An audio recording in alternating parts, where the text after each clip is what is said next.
Left from the hood and you can't go back. Trained in the ways of the ancient facts. Blazing the pace with the trees all stacked. Making the waves push people back. Push people back. Late to the stage they come. Papers to blaze the punk. Police on the beats we run. High rise, you're not equal chump. I'm above, you're below us all. No love in the doja fools. Utilize my golden tool. No repentance is overdue. If you're in the block or the whip then raise up a hand or a lighter.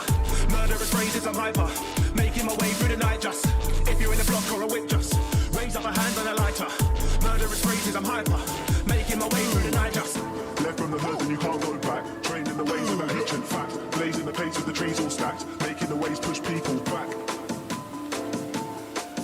People back.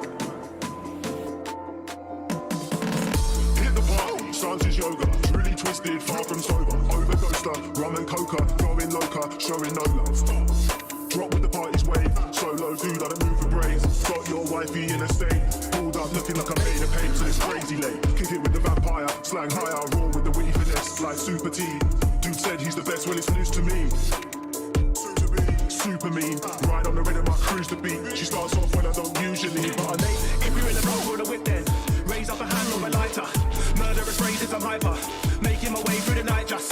If you're in the block or a whip just raise up a hand and a lighter. Murderous phrases, I'm hyper. Making my way through the night just.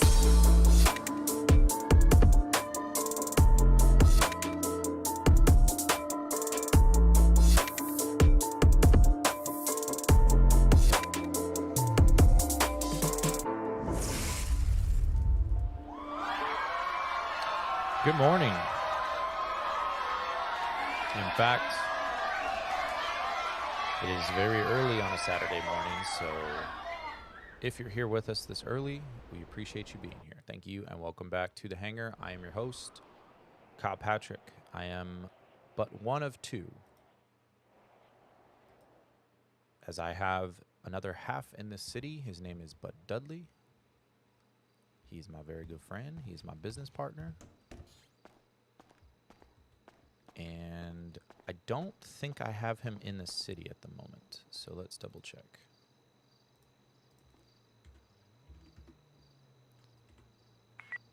Breaker.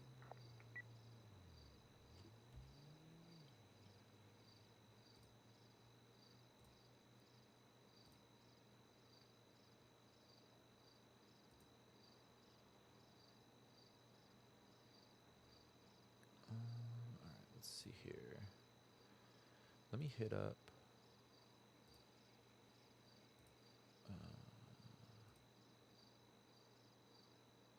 Ayana.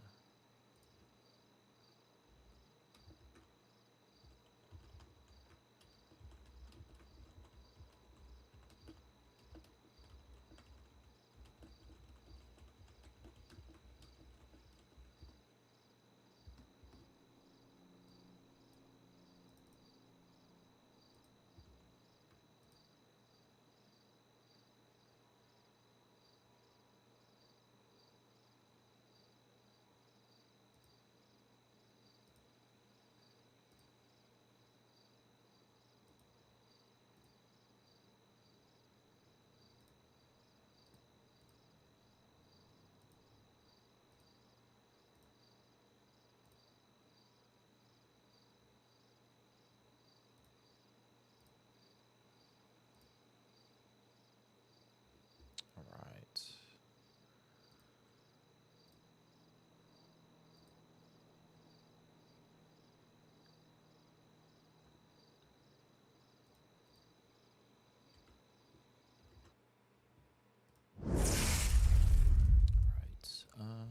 Let's see. There was a stolen car in here last time. That's gone. That's good. That works. Let's go out and see if the...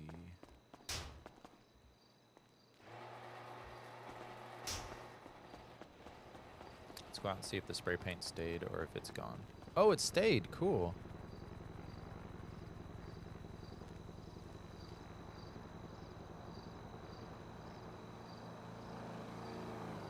Huh.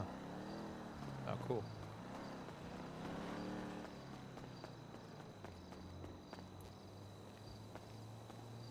probably can't spray the outside of these doors. That sucks.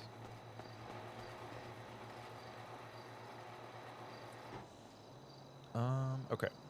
We got to get a game plan going. First things first. Let's get quartermaster shit squared away. Let's see where we're at. Let's see where we're at for supplies, what we need, what we got.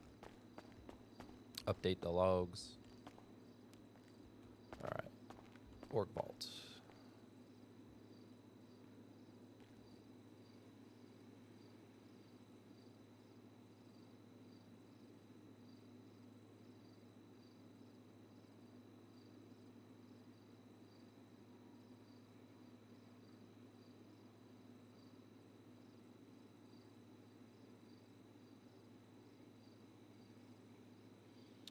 All right, we have 2 skimmers here. We have 2 generators without a picture. We have 2 laptops.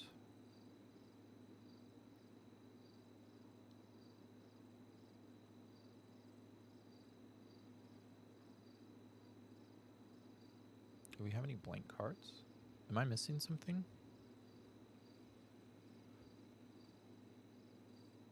Oh, we also have a printer. But we need a slip. No, I'm not going to put that in here till we actually know what we're doing with these yet.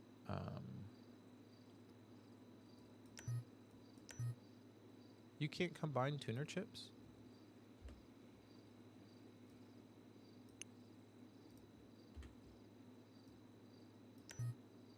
Oh, that's weird.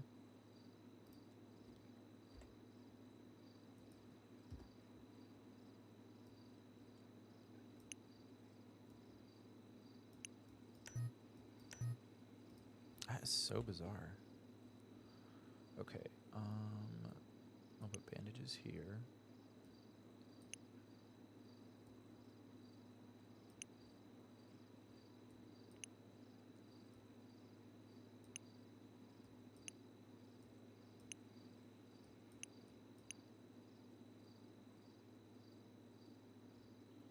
Okay, 2 skimmers, 2 generators, 2 laptops.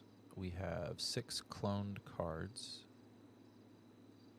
6 cloned cards.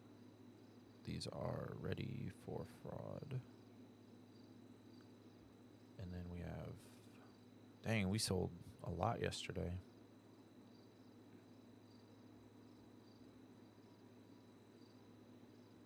We sold all the heroin and almost all the ecstasy pills that we had. Excuse me.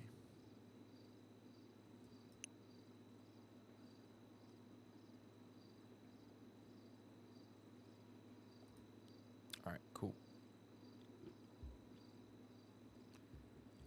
That takes care of quartermaster for the org vault.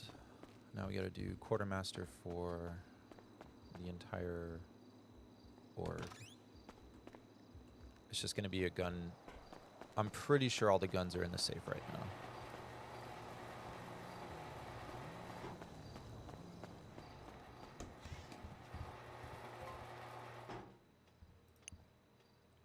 All right. And I want 1, 2, 3, 4, 5, 6, 7, 8, 9, 10, 11, 12, 13, 14. Beautiful. 14 assault rifles. 1, 2, 3, 4, 5, 6, 7, 8, 9, 10, 11, 12, 13, 14 Dracos.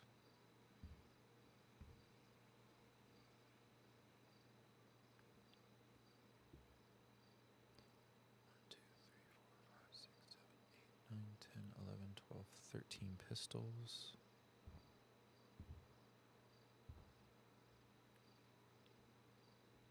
And we have 45 ammo. Draco, we have 19 ammo.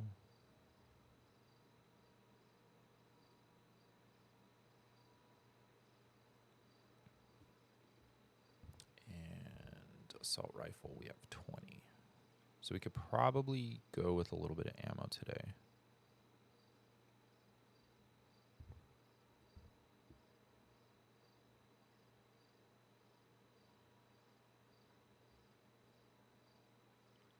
Do I have lockpicks on me?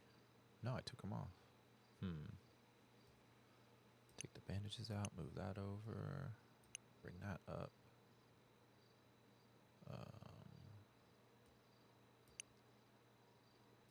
These are all mine anyway. This is the bottom of the storage that I had been using.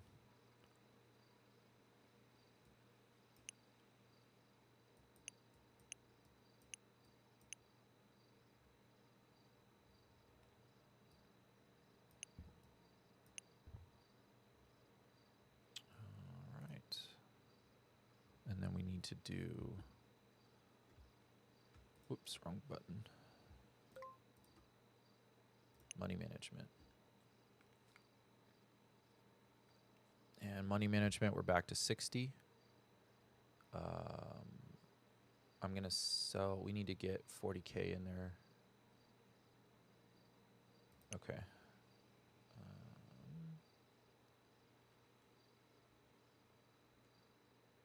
That'll work.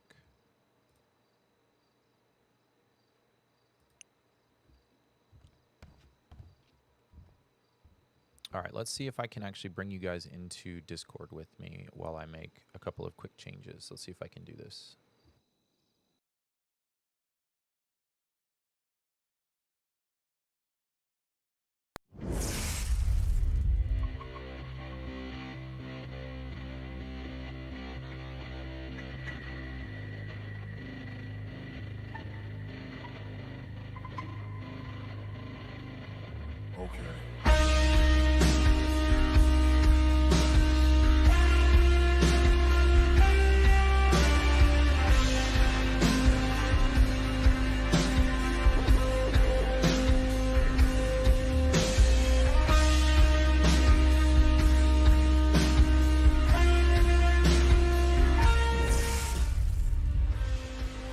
Okay, let's see. Hopefully that both shows my screen. It does. Outstanding. Okay, perfect. All right, so what we need to do is we need to update the quartermaster.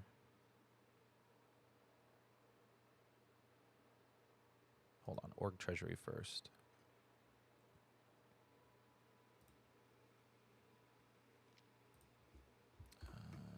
I put 9/15/2023.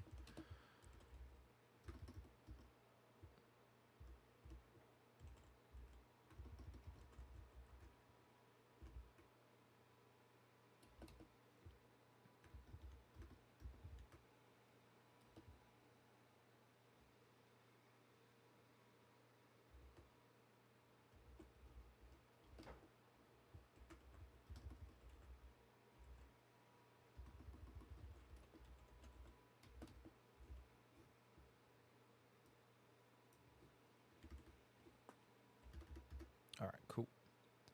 So that is done. Fraud quartermaster, what are we working with here? Completed bank cards. We have 606. This is not in the, this is going to be in the org compound vault.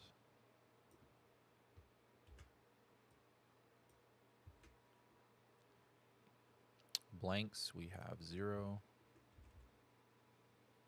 Generator, we have 2. USB sticks, I believe we have 0. I didn't see any in there. We have 2. Printers, we have 2.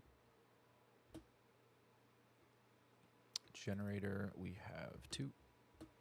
These are all in the org compound now.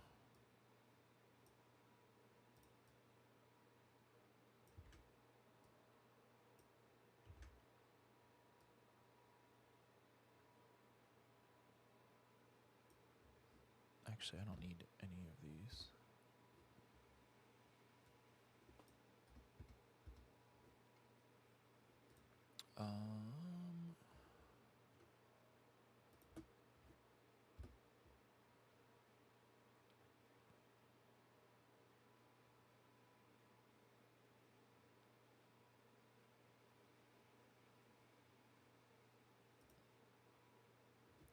That's good. Drugs.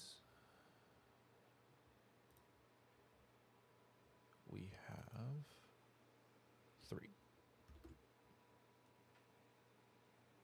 And for chemicals, what do we have?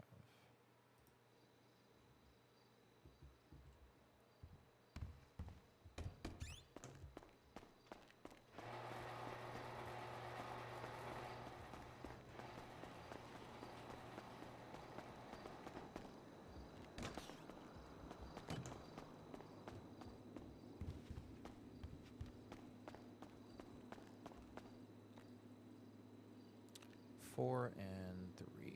Okay.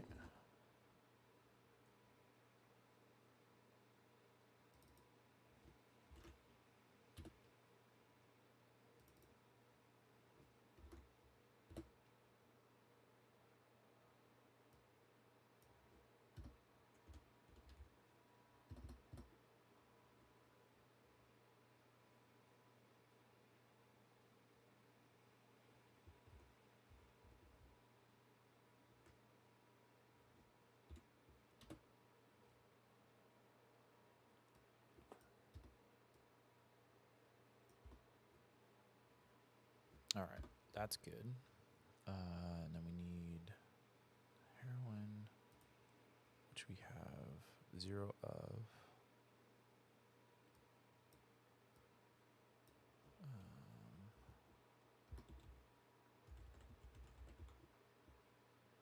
4.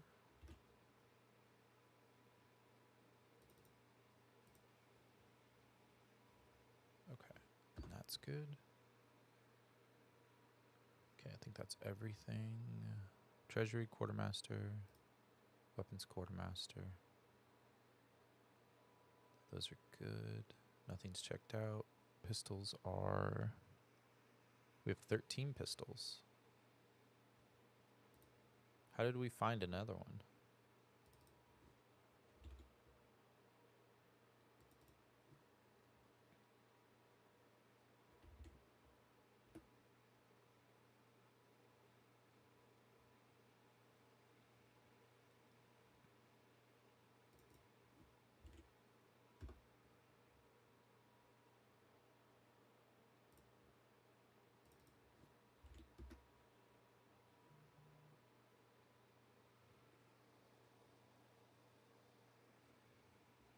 Thanks for flying with us. Have a great day. Whoa, good morning.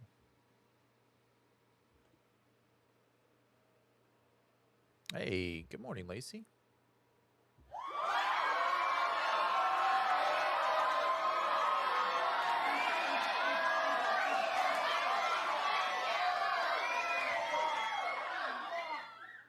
Okay, I think that covers that. Okay, I'm going to put you guys back to a quick break and then bring you back into the game. Give me 1 sec.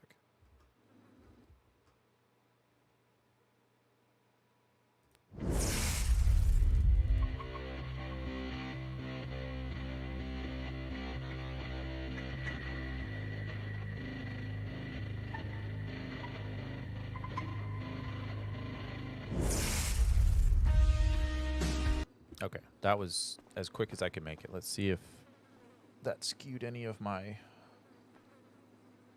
game capture. It did not. Perfect. I'm excited.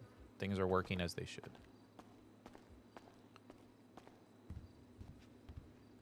All right, so org boss duties are done for the morning. We are set up for the day. Oh, one thing I did not do.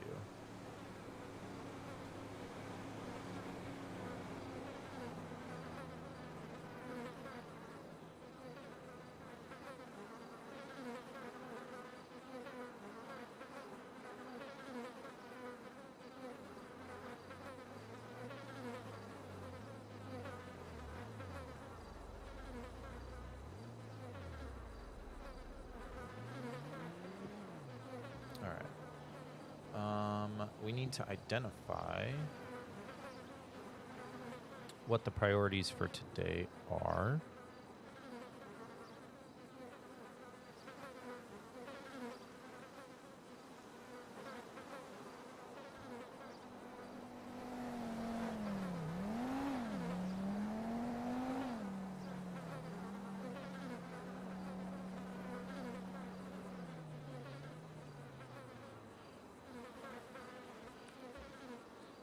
Okay. We have everything we need to get going. The question is, what are we going to do first?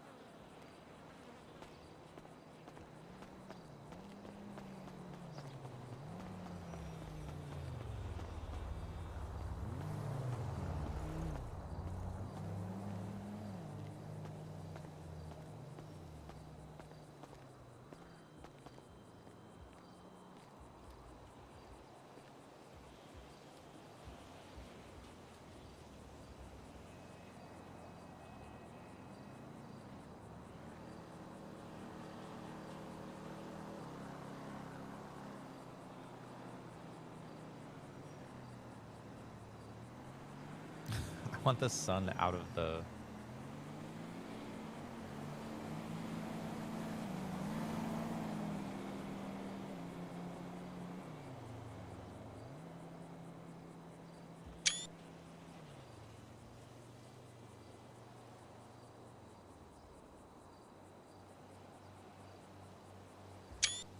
little sun flare. That looks cool.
Filling up the gas tank, bro? You putting the gas back in there? That's not how this works.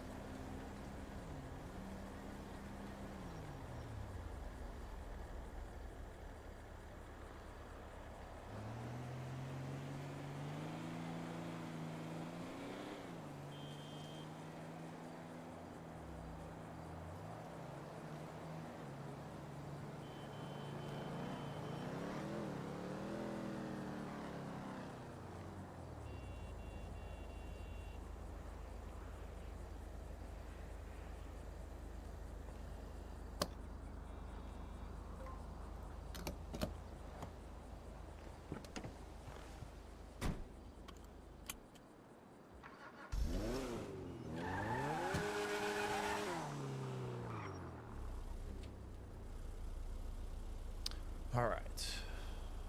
What to do, what to do, what to do.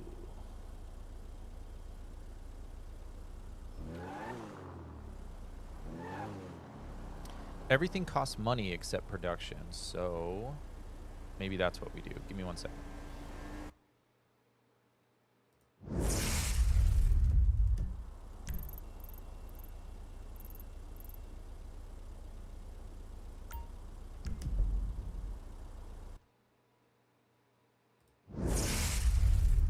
Okay, I'm back.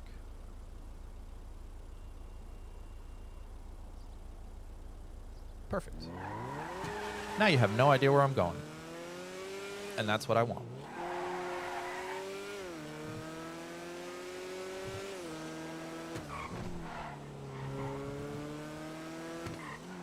I feel like the brakes on this car used to be a lot better, and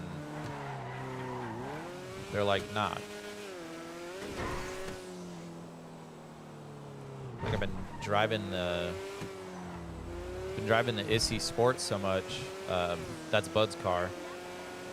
I've been driving that car so much that I almost forgot how to drive my own stuff.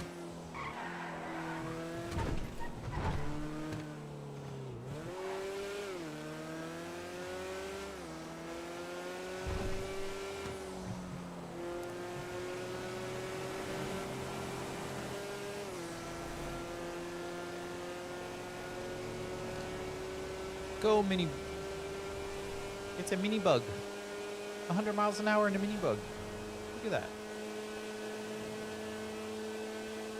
I'm fast as boy. Whoa. I'm fast as boy. No, the cops go like 300 now, so it's pointless.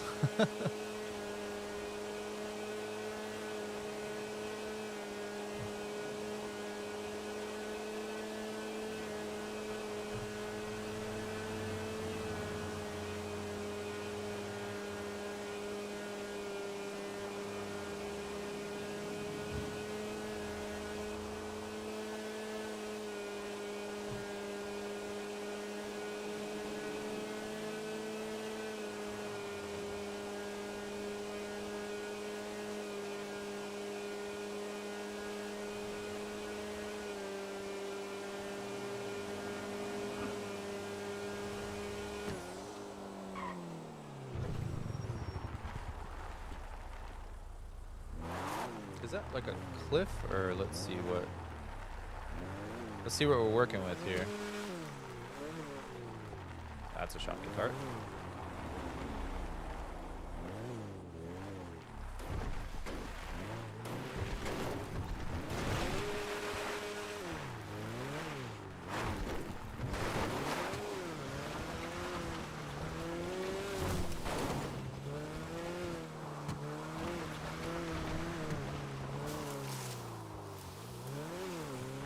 Yeah, it worked. A little bit of a shortcut.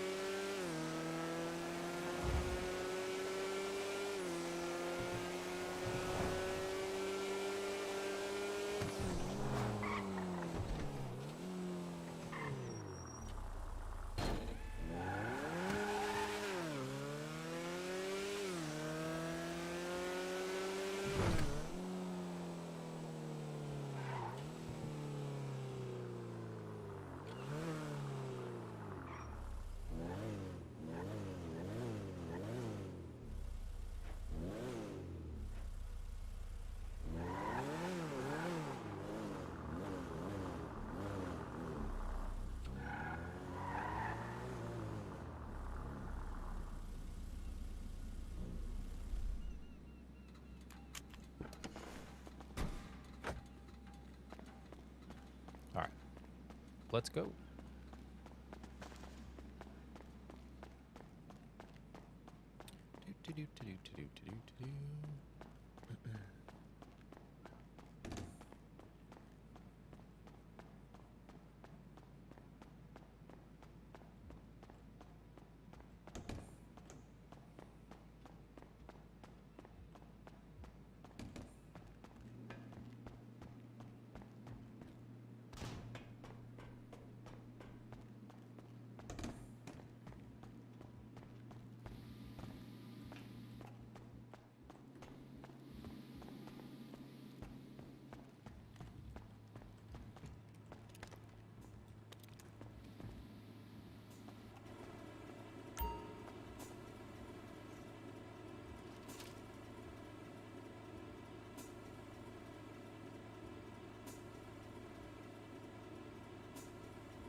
All right.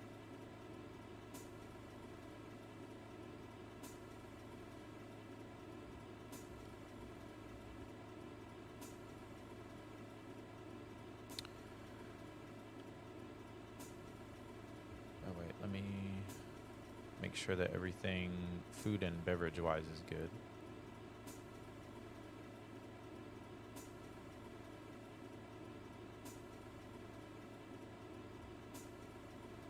And these sandwiches used to do a lot more for you. I don't feel like they do anything now.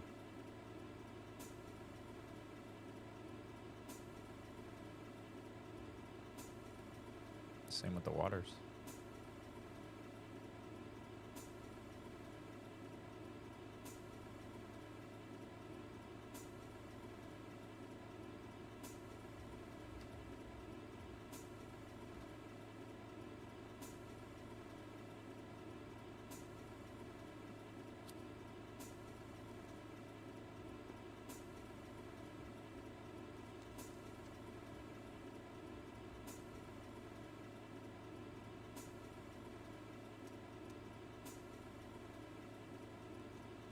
All right, I will be right back.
All right, I'm back with you guys. Sorry for that. I got the early shift.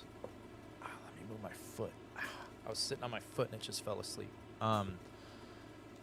Yeah, so I come in, I do the early shift. I'll do some drug production, aka product production, and then I will go bring it back to the org, put it in the vault, and then the gentleman who come in today will hopefully take this out and go sell it. And while I was doing that, I was working on part of what my IRL job. I run my own consulting company. It deals with aviation, security, and media production. And so one of the facets of what I do is a global intelligence briefing. If you're familiar with the app Telegram, it's kind of a social media adjacent app. It's not monitored the way that Facebook or Instagram is. So I have more leeway in the stories that I can post without them getting flagged or taken down or anything. I actually consider myself to be a fairly competent investigative journalist. And so what I like to do is take a look at what the mainstream media stories are posting. And then I, in turn, go through my open source intelligence channels. And I will actually pull the real story and do sometimes a comparative analysis on what's being put up on mainstream media versus what the actual story is. And I've been doing this for about a year, this open source intelligence, and it's really been eye-opening in a very negative way to how much of the world is spun. The spin that we tend to put on the news is atrocious, and I was never really fully aware of it until I started sourcing the actual stories, watching the actual video, and then coming in and listening to the mainstream media report on the video that I just watched. The video could be like an hour long, and they'll give you a 30-second blip, and that is supposed to suffice as you being informed. They gave you the highlighted version of it instead of the relevance, the story, the relevance, and the connecting piece to it. So when I come in here and I do this, I'm in the process of, collecting and producing all this stuff. But on the back end, what I'm doing is I'm also updating my global intelligence, and I'm pulling from source material that is currently in Libya. So I'm getting information coming in from Libya. I'm very curious, and I'm following the floods, the catastrophic floods that happened there. 3 dams broke, and there's conflicting reports, depends on who you talk to, but the death toll is just terrible. The first initial reports were coming in that it was 5,000-6,000. Estimates are now coming in that over 20,000 people are missing. So that's a pretty significant catastrophe. So I've been looking into a little bit of that, obviously studying the fires in Maui. I'm very interested in what happened in Lahaina. And then obviously monitoring the conflict with Russia and Ukraine. BRICS, the European Union that's basically starting, I don't know how to say this, like in competition with NATO and the G20. They're really trying to bring in a lot of ancillary countries to come in and kind of do their thing. So anyway, it's just keeping an eye on all the stuff. And I just noticed, as I'm looking at this right now, I have my terminal up in front of me. There's a auto worker strike going on in Michigan, in Wayne, Michigan, at the Ford plant that makes all the Broncos. So if any of you happen to have a Bronco on delivery order, it's going to be late because they are striking at the main factory. So that's fun.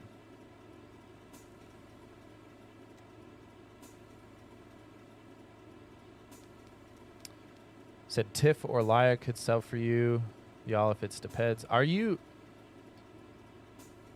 in here often? Because I feel like I've never bumped into you in the city, and I'm not okay with that. So you need to come hang out because we need a female in the org. and you would be the boss of them all. You're good people. We'd love to have you in. So if you're interested, if that's a legitimate offer, come talk to us. Because we are in the wholesale business. We sell these things for, I would say, about half of what they go for on the street. We just like to sell them wholesale. I don't like dealing with the street dealing, corner stuff, getting robbed, having the cops chase you. That's not the kind of business model that I want.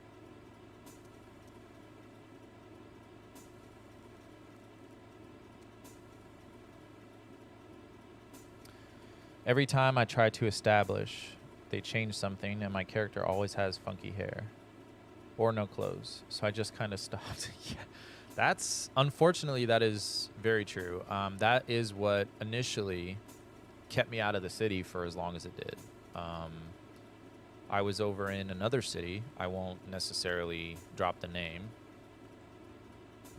but I was in another city, and part of my reason for being there was that city seemed a little bit more established, whereas this one was obviously going through all the dev to get it up and running. Now that it's up and running, there have been, in the last probably week, week and a half, there has been all kinds of change. Almost the entire city has changed in some capacity. They've come in and fixed stuff. Processes that were there last week are literally not there now.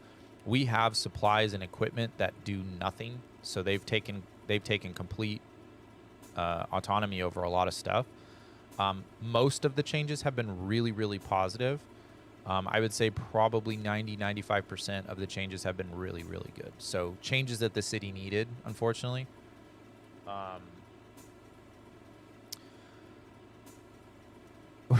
Tiff never got caught. She's a stick and move type seller. That's Bud Duddley right there. That's my partner. I'm stupid enough where if I sell in one corner, I'm here. I might as well just keep selling. And then when the cops come. The party's over. This is also the reason why I make an absolutely terrible street level thug, as it were. But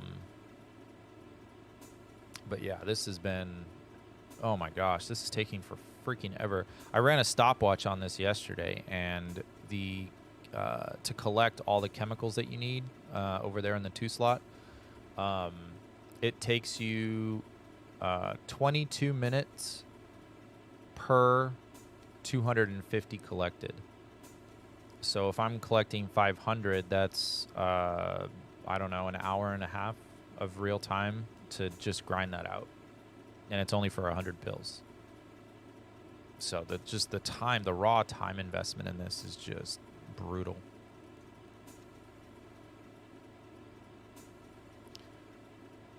That's the fun for me. A nice little motorcycle ride with packs in my pocket. Mm-hmm.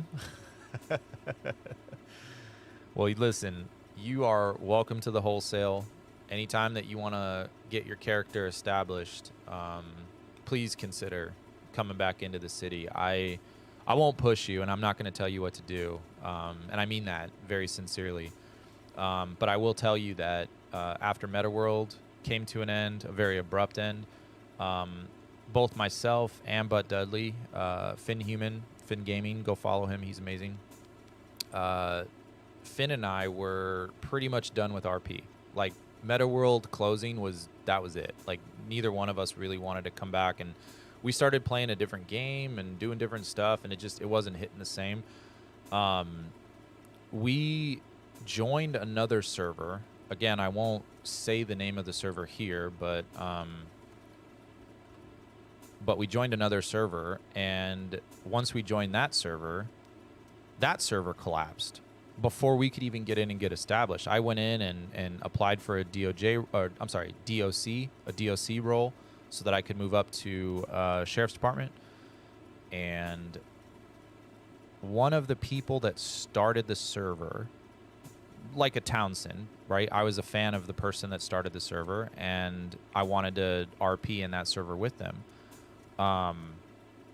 He abruptly left right after he started the server, and reasons unknown. I mean, certainly he's got his own personal life and things like that. I'm never going to judge anybody for making that decision, but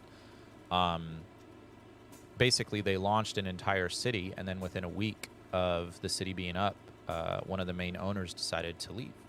And that was a very similar thing that happened with Meta World, just in a sense that once the ownership wasn't on the same page, the city went to hell real quick. And so kind of seeing what the issues were with Code 3, Bud and I both came in here to just kind of wait, to be quite honest with you. We were just coming in here as a holding pattern. This was going to be a city that we could come in and RP in and kind of, get ourselves back up to speed before we went into I would consider that to be a pretty serious server. There were a lot more whitelisted roles and jobs and things like that. Big name streamers in there. But ultimately, coming in this server and reconnecting with Townsend that was incredible for me.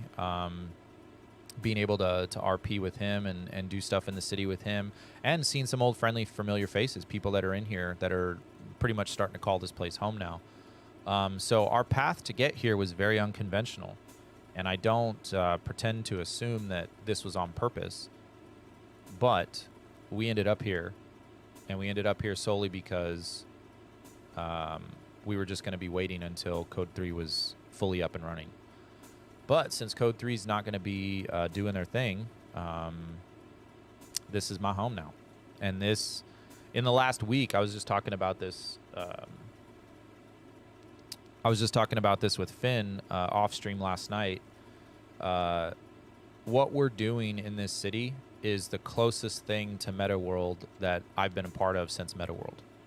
And all in, the people in the city, our org and what we're trying to do with the org, we are really going after lightning in a bottle with this. And I'm excited. I'm really excited. I'm excited at what we're building. I'm excited that this started out as just a a conversation between two friends.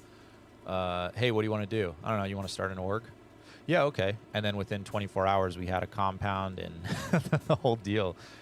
So this has really been kind of a fun exploration of an idea between two friends. And now that we're doing it, I'm noticing that there's quietly, I won't say there's like a huge rush, but there's kind of, I feel like, an undertone of people that really want to be a part of what we're building. And so I know you, we go back a little ways, Lacey. So this is me as the org president, vice president, ownership suite of the org. I'm giving you a over the stream chat invite. The next time that you're in the city, come by the Lost Boys motorcycle compound just up there by the casino and talk to myself or Bud Duddley. And if I'm not on, tell Bud Duddley that I prospected you, and you are welcome to utilize our org compound as a hang around, as a prospect. You don't have to be a full-fledged member. We would obviously push for that, but you're good people, so please feel free. The org name is FTP, For the People Incorporated. But when you look at FTP, it looks like it stands for something else. So that was kind of the reason for us wanting to do more community-based stuff. We have a charity account. We have our main org account that we're funneling all of our money into. But we also have a charity account that we're going to start doing community events and raffles. And when we encounter somebody in the city new, we're going to purchase them a car, get them, some money in their pocket, get them some food, maybe a firearm, just something to defend themselves, and then just kind of give them a lay of the land. And so we really want to be like the front-facing, forward-facing org in the city. If you're really into shooting and gang-on-gang stuff, like, I will happily push you, to the gangs that are doing that. But what I'm noticing is that there are some people that want to be part of an org that don't want to be on the corner holding assault rifles every single night. And that's fine. That's exactly what we're about. There are times where we're going to get into shootouts and we got to be about that life. But by and large, as far as I'm concerned, the only ops in this game are the cops. You know what I mean? Like, I'm not against another gang. I'm against the people that will take my freedom away. So in that way, FTP is really kind of establishing themselves as like the anti-gang. We are the anti-gang organization. We're not going to be on the daily gang-on-gang stuff. In fact, one of the things that we're really interested in doing is trying to be a bridge to a lot of the gangs. In fact, we've even reached out to the government about this in setting up mediations between gangs. So if two gangs have beef and, you know, they need like a neutral territory, or they need a neutral third party to come in and, you know, take a look at what they got going on, we offered to be that. And when we pitched that to Townsend, he said what I expected, which is that most orgs are going to deal with their shit internally, but he loved the idea of offering up mediation for it. So it just remains to be seen.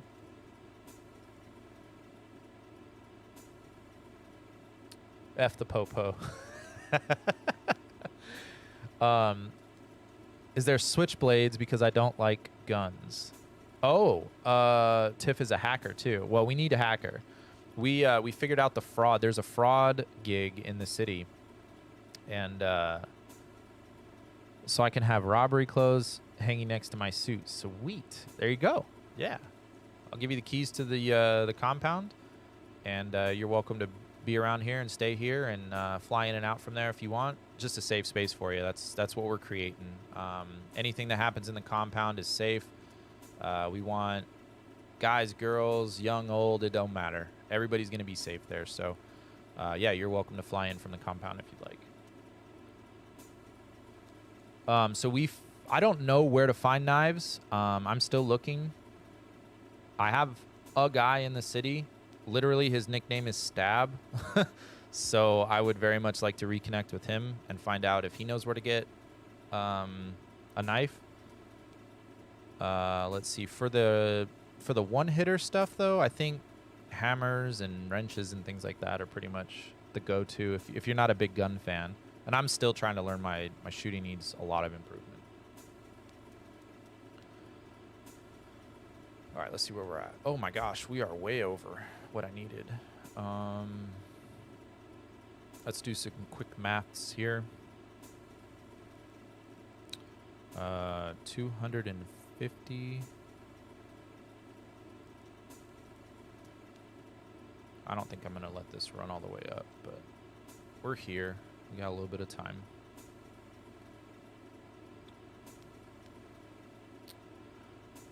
Pretty much what y'all are doing is what I wanted in org, but everyone else always wanted to gang kill repeat instead of being a business savvy org. See, you 100% right there. Nope, that's the one I wanted. You understand, I think, the vision of what we're trying to do.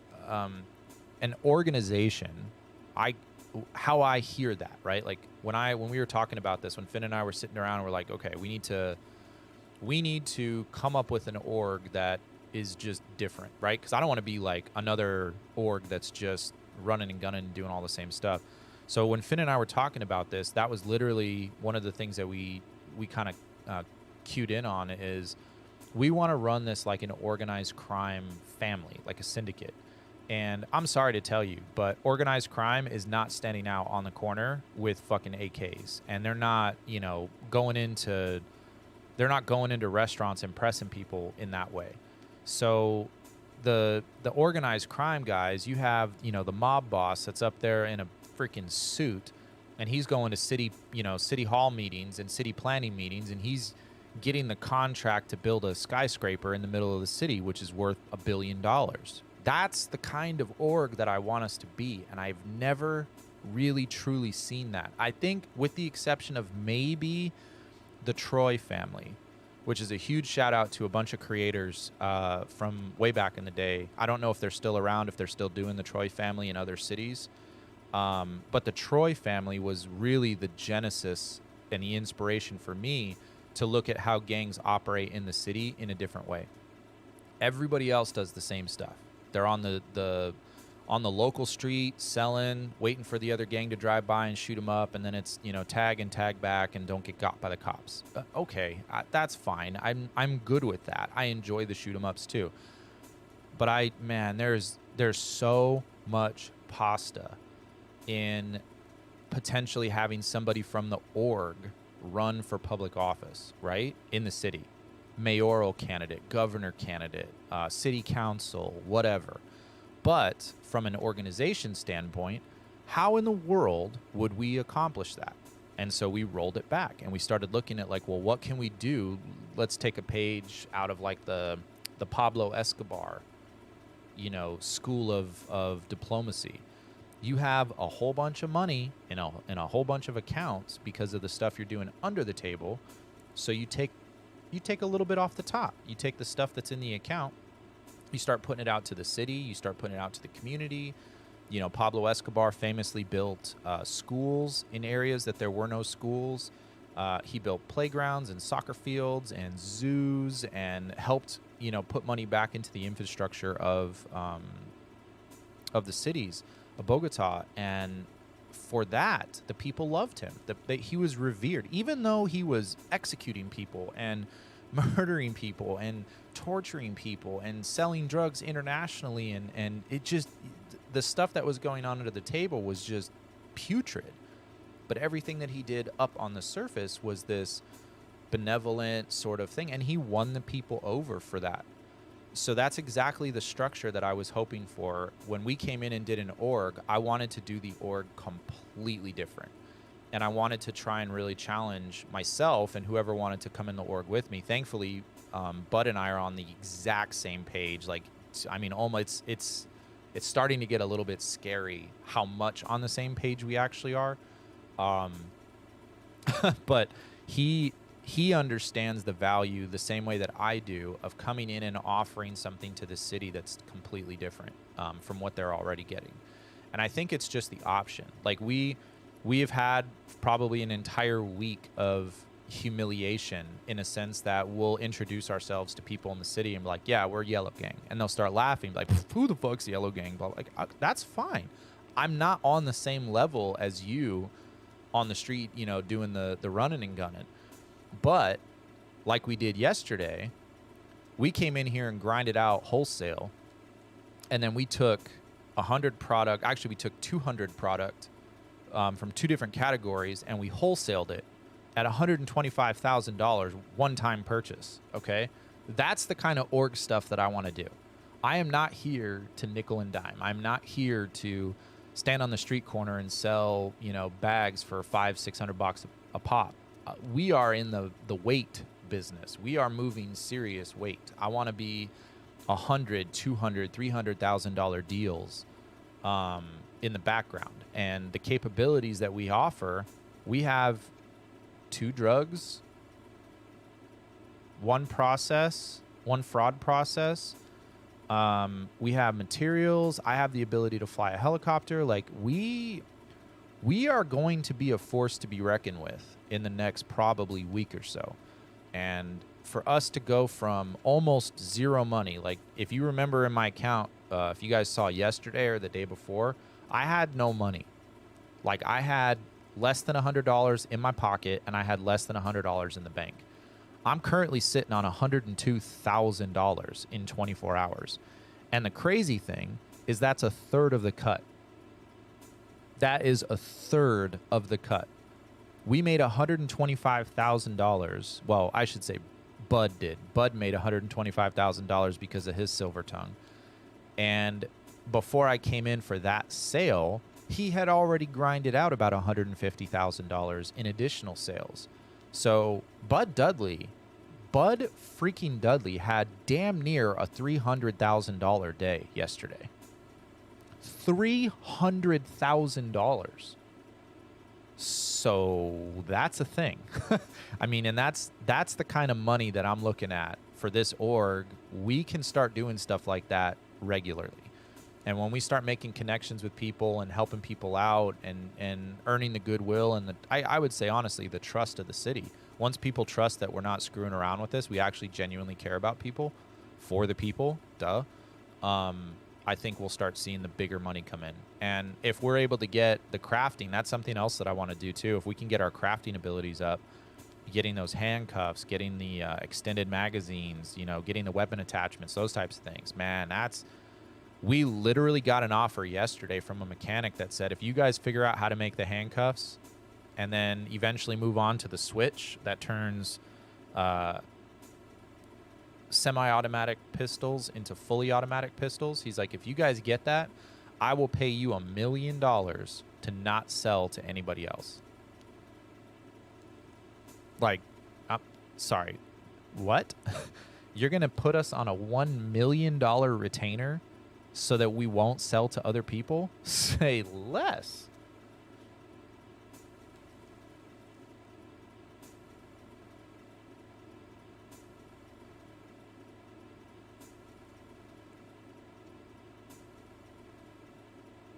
Holy crap, Lacey, that's right. I forgot. You were in the Troy family. Whoa, that is a trip. I'm putting a major connecting piece together. I never realized. I think, honestly, and I don't mean to offend you in this way, I think that might have been before I started following you. So I knew of the Troy family, but I had not met you yet. We met in the capacity of me flying my helicopter around for date night, and you were the limo driver. And so that was really fun and a very organic way for me to meet you, but you were not in the Troy family at that time. But that makes a lot of sense based on what you were telling me earlier about your expectations for an org. The casters were the Troy family. They were, I mean, that was it. They were the gold standard of doing something so different. I mean, and they were even cool too. They were up in the court cases, and oh man, it was killer. Angie had the bank, Lila ran the illegals, and Castor showed face and fear. It was like clockwork. Yeah, you guys were a force. The city didn't know what to do with you, and to be quite honest with you, I was kind of sad that a lot of the Troy family storylines really didn't get a lot of, they didn't get as much play and as much love as I think they should have. But I don't mean to put anybody down when I say this, but I think the pasta was too rich for the city that it was in, if that makes sense. I think you guys were onto something. You guys clearly had an edge on the rest of the rest of the orgs in the city, but I don't feel like the city gave back what you guys put into it. And that was something that was kind of tough to see. As a fan of what you guys were doing, I had very little interactions with the Troy family throughout my time. I think I bumped into a couple of you guys at various points, but I was a nobody. I was solo dolo, and I wasn't really looking to join up with anybody. But yeah. Oh, you're commenting, so it's moving my chat. Let me go back up to where I was.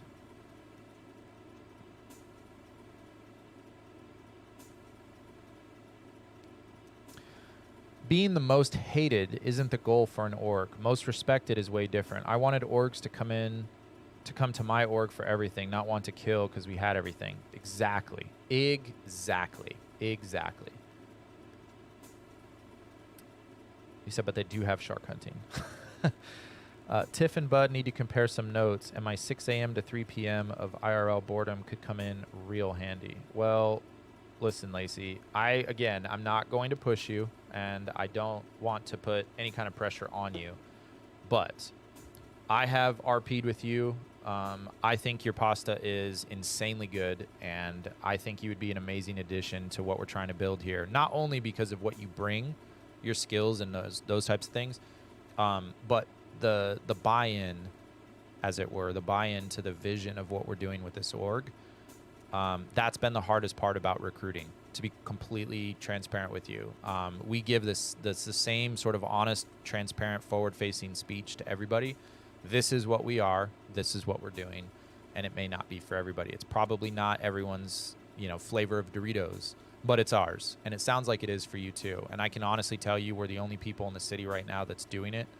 I hope that changes. I hope this inspires orgs to restructure and reorganize and do stuff different. But for now, for the people is just the funnest experiment that we're doing. Coming into the RP world and trying to do something just, I feel like I'm going to have to turn this into a drinking game. Every time I say different, you have to take a shot. But we're just trying to do things different. I asked if I can bring Lila out while everyone else is kind of taking a huge break. So Lila is just waiting.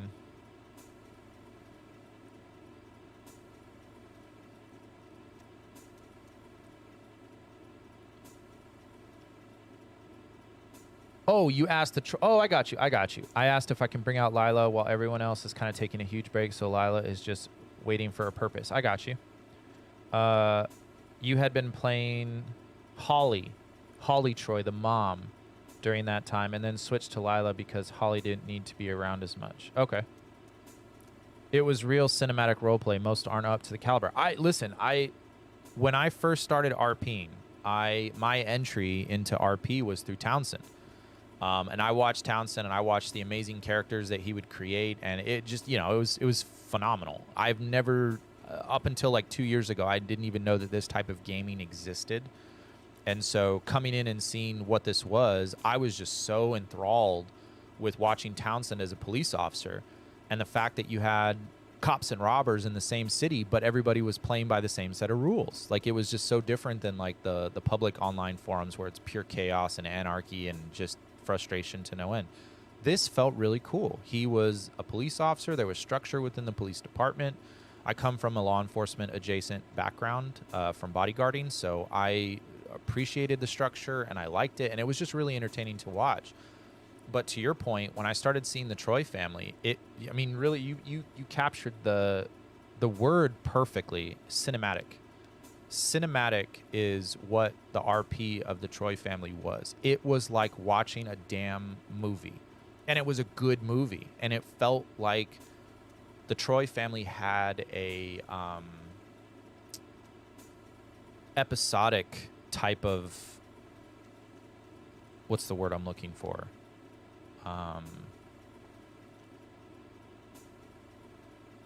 Timeline. It was like an episodic timeline. The chronology, that's the word I was looking for. Episodic chronology.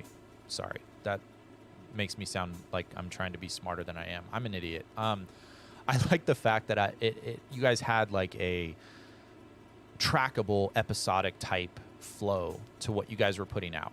And again, it's not everybody's cup of tea because there's a lot of acting and sort of thespian qualities of that. And you can really see the difference. Like, I'm not classically trained. In fact, I'm an introvert. The whole fact that I'm in here doing this is really interesting to me because in my personal life, I'm very shy. I'm very reserved. And because of my profession in bodyguarding, I am usually expected to be stand in the back of the room, tall, stoic, don't talk to me, I'm supposed to look intimidating, et cetera, et cetera. It avails itself very well to my personality because I would prefer not to be in the middle of the room talking to people. I would prefer to be standing on the outside of the wall looking in. So my IRL personality is that I'm very shy and very reserved, and I genuinely use this as a place to come in and practice. Practice talking with people. I'm obviously based in Los Angeles, so this is great for me to be able to interact with people that are not, like most of the people in this particular city are not West Coast based. So for me, it's really cool to be able to talk to people from different parts of the country. And like for instance, my business partner, Finn, my best friend business partner, Finn, he's all the way out on the East Coast, somewhere on the border of Tennessee and West Virginia. And so, that, like, when I hear his Southern draw, I start reverting back to my Southern draw from when I lived in Texas and Montgomery, Alabama. And so just being around that and getting to talk to people from different areas is just incredible to me.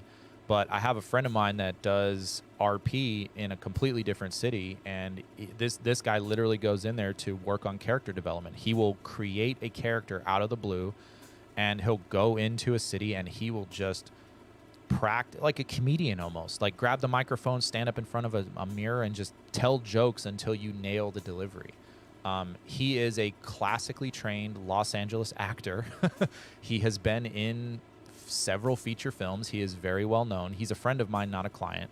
And I absolutely adore his process of how he practices, right? Because as an actor, doing monologues and being on set and those types of things, they can tend to be infrequent, especially in LA because there's a massive writer strike that's been going on for a couple weeks now. Actually, probably more than a month now. And so with not a lot of people working, this is where he comes into practice. And to your point, the cinematic elements of the Troy family, that's what appeals to me. That's what interests me. I'm not here to come in and do fragmented episodes. I want a storyline that is coherent and engaging. And so, for season 7, this season that I'm in right now, the biggest thing that has been important to me is I want to fly in and fly out from the exact same place each time. So that if you were to sit down and watch chronologically, if you were to watch all the episodes of this season 7, episode 1, all the way through season 7, episode 25, that's 25 episodes worth of content. If you watch all of those in order, you will literally watch every single footstep that I've taken in the city to this point. And that is really engaging to me, because if I go back and I watch certain episodes at certain times, I can instinctively remember where I was, what I was doing in those moments, and that helps push the overall storyline. So the fact that we have an org, I mean, I almost feel like it's cheating, because the org just almost automatically gives you a whole bunch of content and stories to run with. And so to that end, I feel like, we're taking a little bit of an advantage of the cheat sheet for RP, is that if you really do have genuine purpose, if you have a whitelisted role as a police officer, or you're working in the city as EMS, or you have any one of these whitelisted roles, it's still work, right? And you still have that storyline. If you're just coming into the city and you're just by yourself and you're like, oh, I got to figure out what to do, how freaking hard is it to come up with a storyline that will engage not only viewers outside of the city, but will actually engage, which I think is more important, it'll engage the attention of the people in the city. And so for us, I come in and I'm so shy and so introverted. I don't want to come in here and talk to people. I really don't. And I mean that so sincerely. It's not a knock on anybody that's in here. I'm just not a people person, and I'm not a small talk person. I don't like to sit there and chit chat and bullshit about, the surface level stuff. So, but once you get to know me, I'll never shut up. And that's what Bud Duddley's experiencing right now, is he's experiencing the long-winded Kyle. Once you break through the introvert shell, I have a difficult time shutting up. Oh, I'm using the wrong mouse. Let me come over here to my monitor PC here.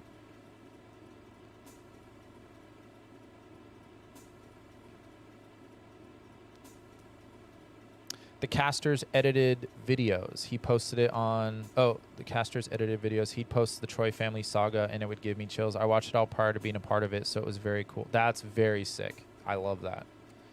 It was a drama series for real. So many to be continued at the end of the day. But that's it. I mean, that if I roll things back in my own brain, and I think back to the time where I was just a content consumer, and I was just the guy sitting in the Facebook lobby watching Townsend game, or, oh God, I can't think. Breezy. He was Rocket. That was Townsend's original. Okay, 817. Let's make some stuff. That was Townsend's original partner back in the day. And one of my all-time favorite scenes. What is happening right now? My inventory is too full.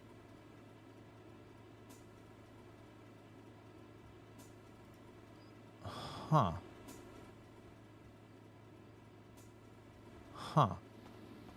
Okay. Let's do this real quick. Let's put some of this stuff in my car. I've never experienced this before. I've also never gathered this many chemicals. I completely lost my train of thought.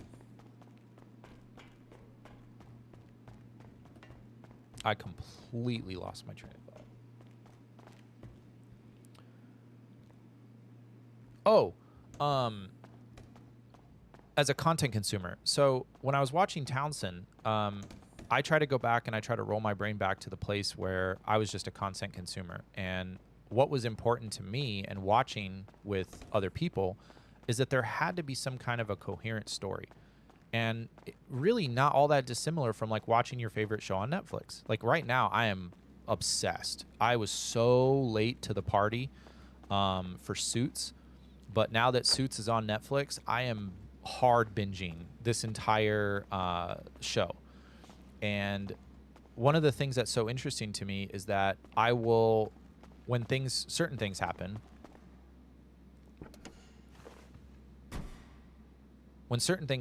I will go back and rewatch things that happened in the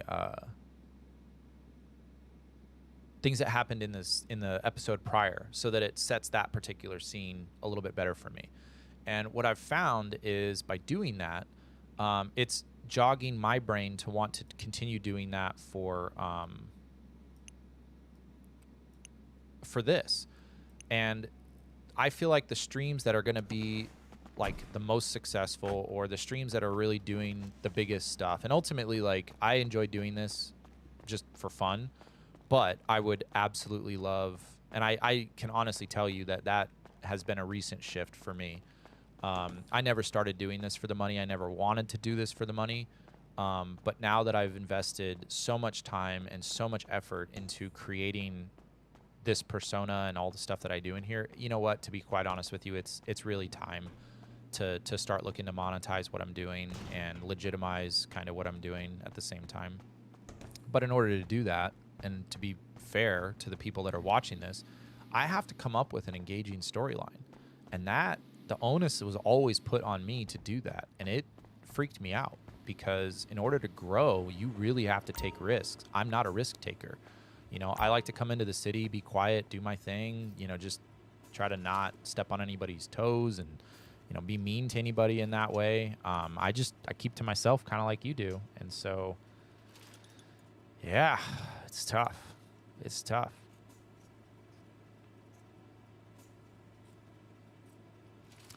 I'm the quiet one in the streets, and I'm the loud nutcase within the family. You see, you're probably just like me. That's exactly how I am.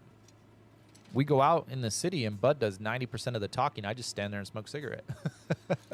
And then when I drop my pearl of wisdom, it seems like everybody listens. So, I guess the decision that I need to make is, who are we waking up? Unfortunately, I cannot make that decision for you. But if you would, I don't even know how I want to approach what I want to say next, because I don't want to step too far or too over anything that I'm doing with you. I don't ever die. I don't ever get arrested or ever talk to people, but I'm always doing stuff. That's, I mean, apart from the, like, getting arrested, I just recently got arrested for the first time. That was a weird experience. Yeah, it sounds like you're kind of on the same MO as we are. So that's good.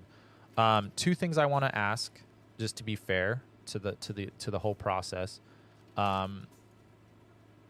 Is it going to be a member of the Troy family specifically that you're going to be waking up? And if that is the case, then part one of my question is, would I be correct to assume that you have permission from the Troy family to do this?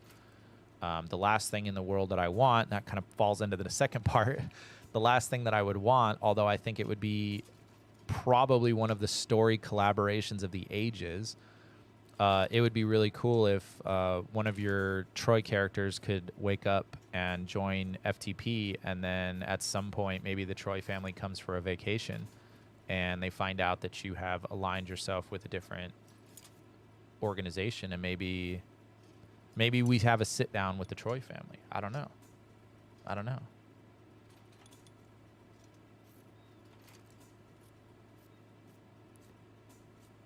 You know, I'll figure it out. Anti-meta. Probably be the first of the week. Soccer and cheer got me busy this weekend. Oh, no doubt. I'm taking my two sons. I have a 5-year-old and a 6-year-old. I'm taking them both camping. I'm coming in here and grinding a little bit early today, and then I'm going to take we have a little teardrop, a small little teardrop RV, and I'm actually in the garage right now sitting. I could reach out and touch it. It's right next to me. I'm going to pull this thing out of the garage, and we're going to go up to our local mountain and camp for the night. Just get out. The weather's finally starting to, in California at least, the weather's starting to get a little bit more fall adjacent. So I need to get out and go touch some grass. So if you want to wait till next week, that's perfectly fine. We will be here. Yeah, they don't care what I do with Leah. I figure if I bring her around eventually, then it'll lay a little foundation for the fam if and when they want to get back, is how I always saw it. Basically, when Castro rings the dinner bell, everybody comes back to the dinner table. What we do in between meals isn't frowned upon. I got you. That's very, very well explained, as a matter of fact. That's a great metaphor. Very visual. I like that. Yeah, that's very cool. That's very cool. I would love, I mean, in an in-city kind of way, I would be very nervous to meet anybody from the Troy family. But in the event that I never fully get a chance to sit down with any of them, Lacey, I would really appreciate if you could extend my appreciation for everything. I literally, when I started talking about the Troy family, I had no idea that was the connection piece was you. So please don't think I'm trying to butter you up or butter the Troy family up. I've been a huge fan of everything that they do, everything that you guys do. I think the RP is truly on a level that's beyond most of what I've seen, and you guys are top notch. So I am giving you a rose. I am giving you guys your praise. I very much believe in complimenting people that deserve it. You guys are a massive inspiration for everything that FTP is starting to become. Was based in some capacity off what the Troy family already did. So I am literally standing on those shoulders and calling myself tall. Even though I'm 6'3", 220 pounds, I'm tall enough as it is. But I really appreciate that. And if you would be so kind, if you could extend that off to the Troy family and just let them know, man, we're huge fans. We're not asking for anything, please, God. Like, that's not, the sales pitch is not pay a compliment so that you guys will come into the city. I'm a huge fan, and I've never been able to actually like convey that to anybody before. So if you would, I'm a fan of the Troys too, to be honest. Well, in any event, you have much better rapport with them, and a random person just coming in and saying, hey, you guys are really cool. I think what you do is really neat. I think that would fall on deaf ears. So just please extend that Bud Duddley and I both are huge fans, but I think I might be a super fan compared to Bud.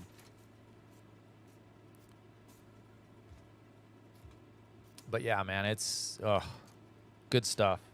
Good stuff. I really want to see RP, and that's the other thing too, with the metaverse. Everything that Zuckerberg is trying to do on Facebook, I feel like is already being done here. Creating a city and an environment and a camaraderie of sorts. That all exists here. And it's so crazy to me that Grand Theft Auto, of all things, Grand Theft Auto would be the one thing that's sort of the connecting piece for people. To come in here, and if you want to be, a doctor or a police officer or a helicopter pilot or an org leader or guy that stands on the corner and sells dope, like, you can come in here and do whatever you want. You can go skydiving and fishing, and this is what the metaverse is trying to be. And the fact that we're already here doing this means that by the time the rest of the world kind of gets wise to it, we're going to be the old men, and that's kind of what I'm looking for long term. Is I want to come in here and show people this is what you can do. You don't have to do this, but you can do this. And this is what it would look like. And then hopefully if there's success attached to this, ergo the people in the city enjoy what we're doing, and we can show that this process actually works, then my hope is that it's going to inspire more people to just get in here and try it for themselves.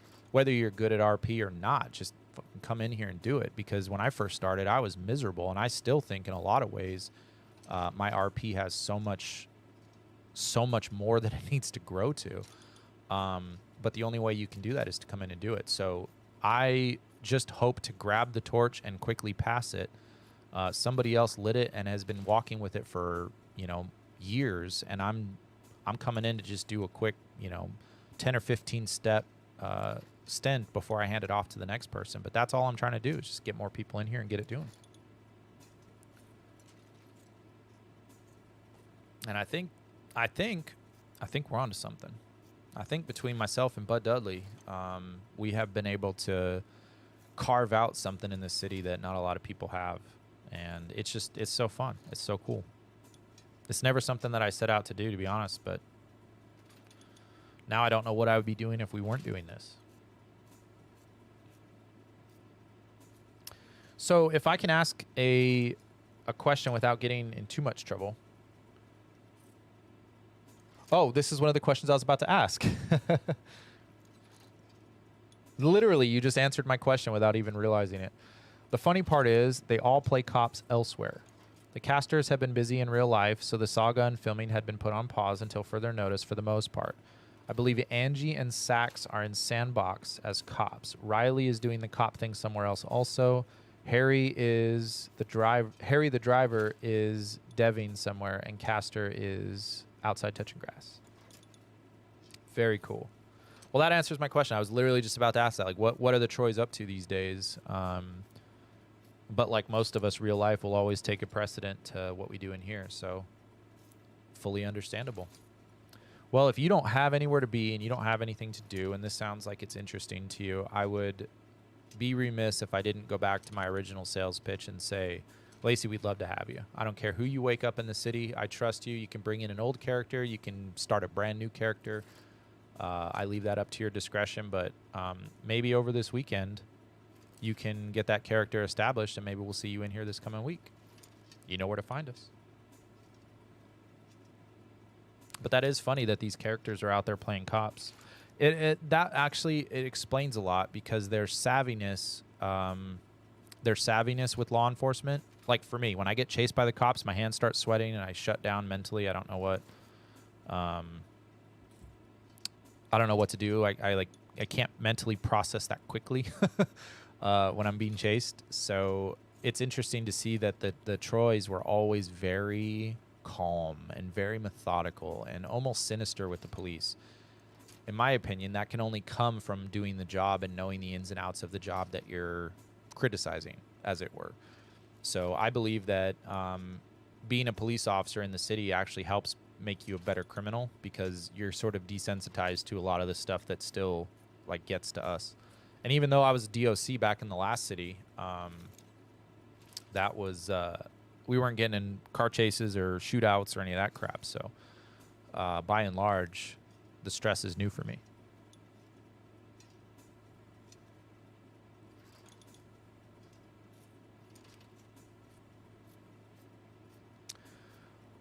I just don't care for Tiff's past, and it's hard for people to not connect with her with that. But I like that she's an original for me, so Lila's kind of a breath of fresh air. Oh, that's cool.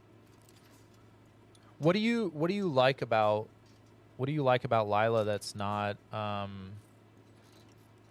well, I guess, how do I ask this question? What is it about Lila that you like that Tiffany doesn't have or bring to the table? Because my experience with Tiffany was awesome. I thought it was really cool RPing with that character. I obviously didn't get a ton of Tiff's backstory, and I don't know a lot about what you were building with her specifically. But how were they different? What is different with Lila and Tiffany that you would be like sort of so set in trying to figure out which one you want to do? And this is the reason it's a kind of a difficult question for me to ask, is I only have one character. It's Kyle Patrick. And in the past, I tried to bring in Lieutenant Dane Taylor. That's a nod to Forrest Gump. As a helicopter pilot, and he was supposed to be my criminal counterpart to Kyle Patrick, which was the law enforcement character. And Lieutenant Dane was going to be his alter ego, which was basically just the buck wild criminal. I could not stand playing Lieutenant Dan. He had no morals. He had no compass. He was just happy-go-lucky, whatever. He'll shoot you. He'll rob you. He'll be nice to you. Like, you just never really knew what he was going to do. I didn't like that. So I went back to Kyle Patrick, and I made that kind of my whole character. My name in real life is Kyle Patrick. That's not my last name, but it is my middle name. So when I'm in here, I'm not RPing. And I guess that's kind of the secret sauce to me. I don't RP. I come in here and this is actually how I am. How I am in the city is how I am in real life. If you get to know my character, then I mean this as sincerely as possible. You have literally taken the time to get to know me as well. And so part of the reason why I feel like people give me such nice compliments for the way that I RP or the style that I RP is that they think that this is a character that I've created and I'm somehow sticking to it like masterfully. No, this is just me. Kyle Patrick is Kyle Patrick. I'm putting myself into this. In fact, in real life, I have my entire left arm is a full tattoo sleeve, and my character in the game has an entire right arm tattoo sleeve. So he's like quite literally my mirror image. I don't look quite like this, but it's pretty close. I have those exact same sunglasses. I'm obsessed with skulls. There's a lot of overlap. Hey, good morning. Scotty Marshall in the building, y'all. Good morning, Scotty. I preemptively gave you your like. But as I see the like coming in now, I might have to give you another one. Nope. Nope, you didn't like the stream. I'm going to boo you for not liking it. That's an actual boo. Have a great day. You made me eat my words. Thanks for flying with us. Have a great day. Jeremy Stafford in the building, y'all. Thank you, Scotty, for the like. And Jeremy Stafford, I believe that is the Jeremy Stafford of Stafford Gaming. So if you guys would do me a favor, go check out Jeremy Stafford. That is an OG. I've been following him for a while. He's a great content creator.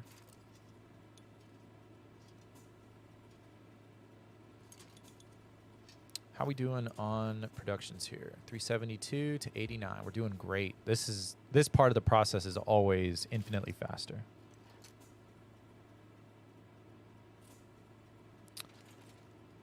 What's up? Been listening to you. You've been listening to my monologue. I appreciate that, brother. Thank you so much. I was in for a little while, just flew out. No worries. I appreciate you listening to whatever part of the monologue you caught there. But yeah, man, we're part of the new. We're bringing something new to All In the form of a brand new org. So I'm very excited for us to be able to share this and do some good stuff with it. So looking forward to connecting with you in the city as well, man. It's early in the morning on a Saturday, so I would have to imagine most of you are outside touching grass doing good things with your life. It's early enough that I can't do anything yet, but I will go outside and do some fun stuff. Lila can and will talk her way into and out of anything. Well, we call that the silver tongue. And I think you are going to have stiff competition for... You're going to have stiff competition for the Silver Tongue Award because Bud Duddley is the silver tongueiest of them all. It's like a podcast. Holy crap, I guess it kind of is. Huh.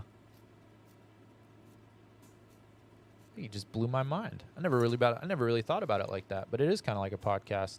I can't imagine I have anything that important to say, but yeah. I appreciate you though, Lacey, because you came in where I was just doing the standing simulator. You actually got me in here talking, so shout out. Big shout out. We appreciate you.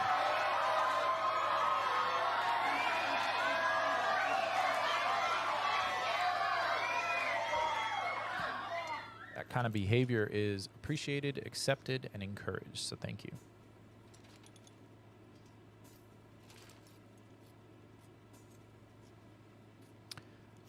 Is there anything that you would like? We've got, how many people? I have 3 platforms going, and I've got enough people to ask this question across all 3 platforms. So, excuse me. We have an event planned for this oh my gosh, excuse me. We have an event planned for this coming Friday. And it is let's call it a housewarming party. Welcome to the block kind of a thing. We're going to have a party and host it out of the compound, or maybe we'll do it up at the rooftop of the casino. I'll grab a helicopter and we'll ferry people up there. I mean, standing simulators are my forte. All that flex here. And there's BS for the birds. But the question that I have is, we have to come up with an event well, we don't have to, but I would like to come up with an event for Friday. And I'm not sure what we should do for the event. One of the things that I had been thinking about last week was doing some kind of a cannonball run, which, if you're unfamiliar, it's a motorsport race. It's an unofficial motorsport race where supercars and hypercars will leave from one coast, West Coast or East Coast, and the race is who can get to the other side of the country first. No rules, no speed limit. You run as fast as you can run without getting hit by the cops, kind of a thing. And that was kind of the idea that I wanted to have of, like, let's start right up next to the org. We'll have the starting line right in front of the org, and you go straight, hit the casino, turn right, get on the freeway, and then you do just a hot lap all the way around the whole island. And, you know, cash prizes for the top 3, maybe a brand new car for the guy that wins, the guy or girl that wins. And just, you know, make sure everybody's got food, and we'll bring dominoes out and whatever, and just set up like a, you know, just kind of like a Friday night hangout kind of a thing. Except the problem was last night somebody did a Friday night race. So they literally just did that. And you make flyers. You just need the who, what, where. Unbelievable, girl. That's amazing. Thank you. I will happily employ your services, because I can do it, but I don't want to do it, and I don't like to do it. So if you do, even better. Even better.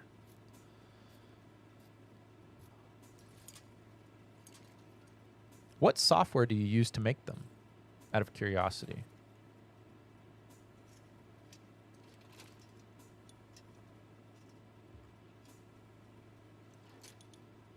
Dang, grinded out a lot of pills this morning. This is good stuff.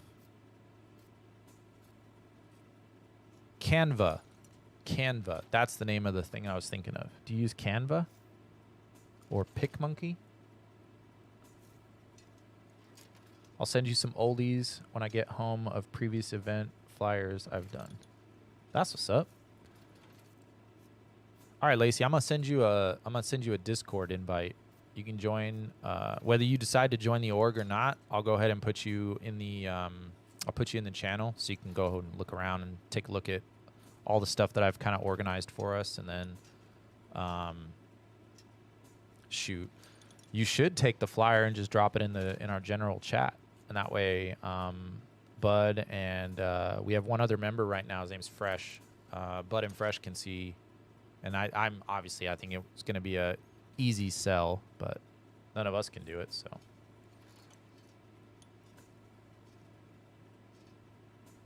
poster my wall. Oh, that's what you use. Okay, that's the software you use. That's cool. I just clicked on it. I'm looking on my browser right now.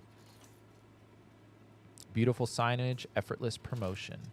Great tagline. That's dope. Very cool. Poster my wall. I hadn't even heard of that. That site is brand new to me. I like that. Yeah, Canva is the one that I've seen people use. My wife is actually really phenomenal at working with Canva. She does campus events. She works at a school, and they do like really high-end type events, and so she'll do the event planning for that and manage the parents, and we'll end up doing that stuff. And she's the one that shows me the stuff in Canva, but it seems like it's kind of hard. And that's funny because, like, I edit videos, so I film and edit videos. I have a production studio that I'm sitting in right now, and it's not that dissimilar. It's just a different skill set completely. I don't enjoy editing photos, even though I'm a photographer, but I do enjoy editing videos. And I tend to have very cinematic elements to my productions. So I think at some point, I was just talking about this. Scotty, if you're still in the chat, it's free 99. That's the best. You can either start with a pre-made template or start from scratch. I've done events, weddings, funerals, everything. Dang. Wait, are you talking about like IRL funerals, or are you talking about in-game funerals? That's crazy. You made a funeral, like a flyer for somebody's funeral? I have so many follow-up questions. If it's just a game funeral, that's different. But if you were making funerals for somebody's like real life funeral, that's wild to me. Okay.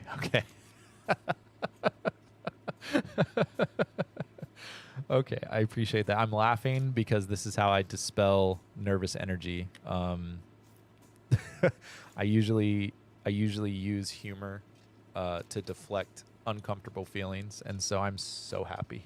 I'm so happy that it was the case that you're just making these for in-game funerals.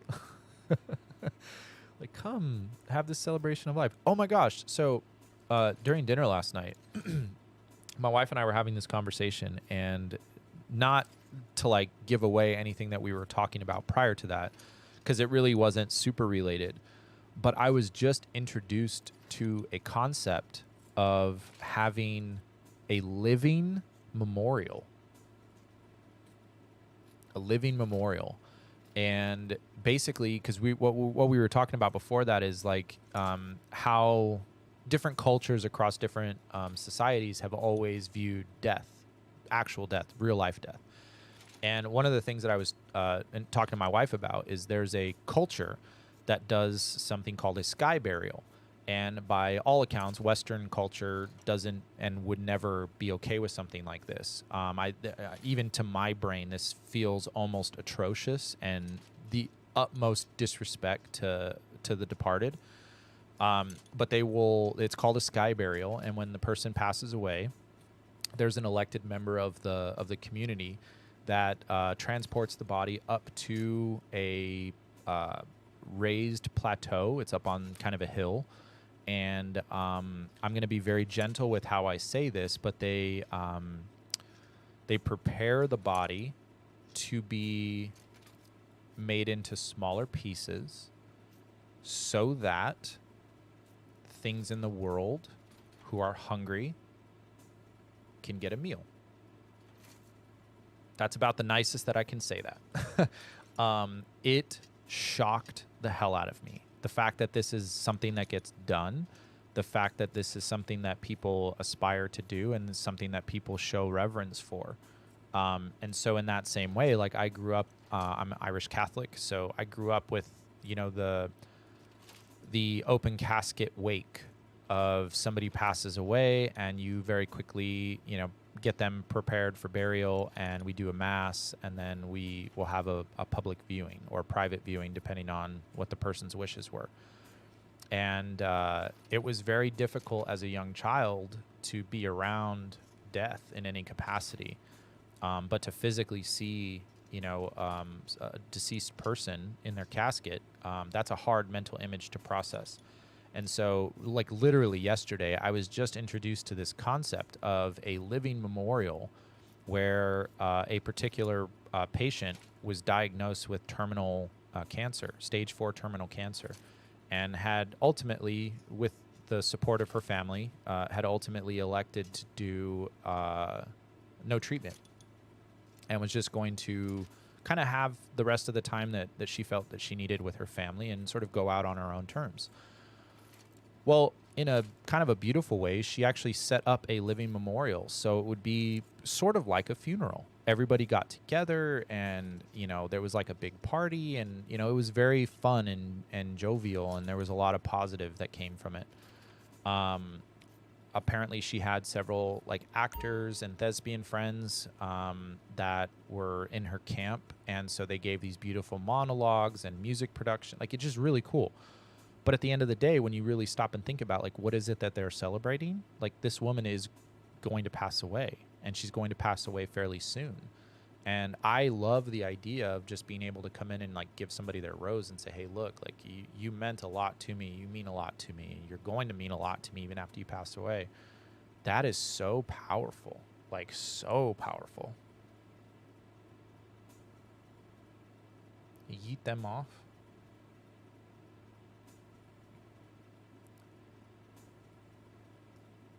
I did one for Chris P. Oh, Chris P. I love that human. I love Chris P.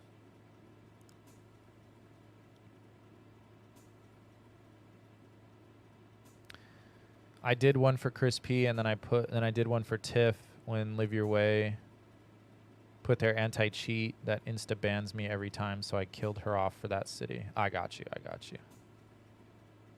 Yeet them off. Ain't no fucking way. I guess that's recycling to the fullest. Yep. It's interesting. I mean, like, really, I mean this so sincerely. If you do not have a strong stomach, do not look it up. Because the video documentary that I watched on it was extremely honest with what they showed. And so I felt like I was watching a butcher in the back of a Stater Brothers quartering a livestock animal. Like, it was just did not make my brain feel good. Old grandpa got his wanker gobbled off by a pack of squirrels. No, I think it's like vultures and stuff. They call it a sky burial because it's they basically are feeding them to the birds. Eat them off in reference to the plateau business. Yeah, no kidding. Yeah, man, that's ugh.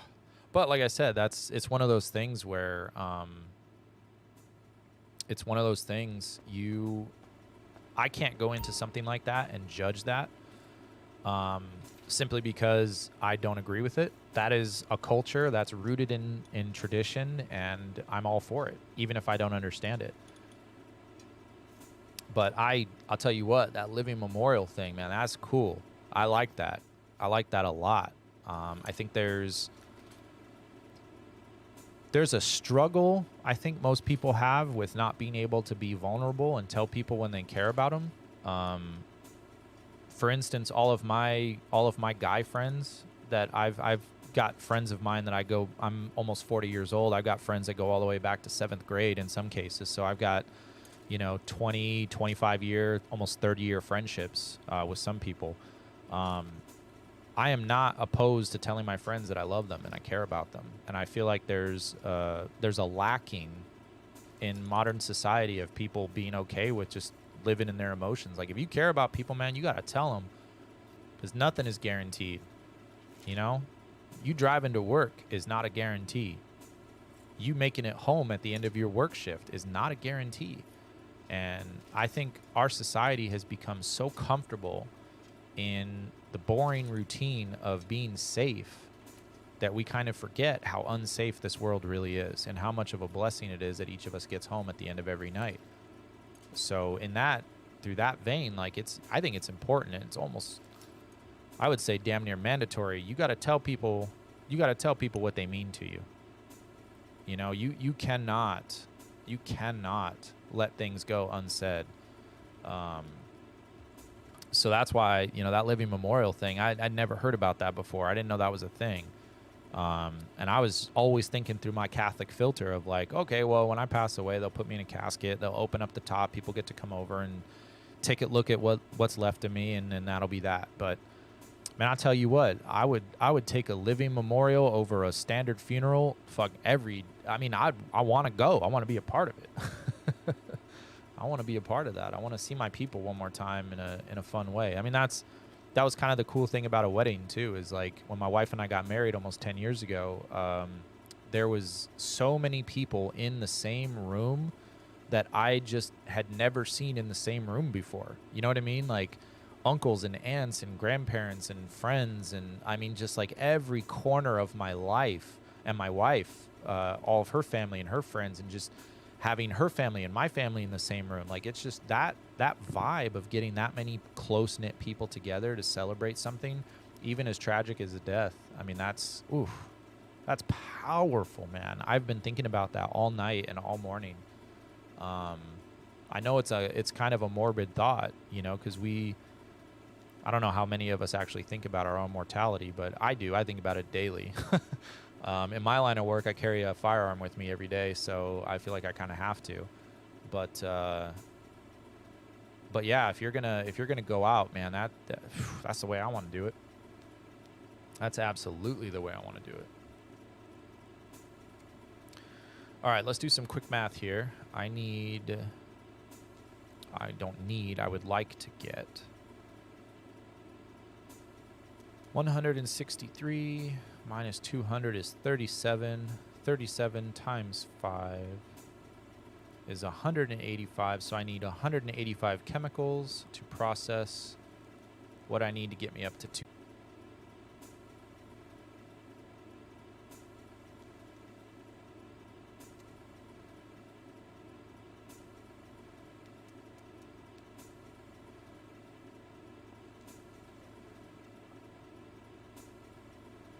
There we go. Thought I had a quick lapse here. 185, we're at 50. Getting there.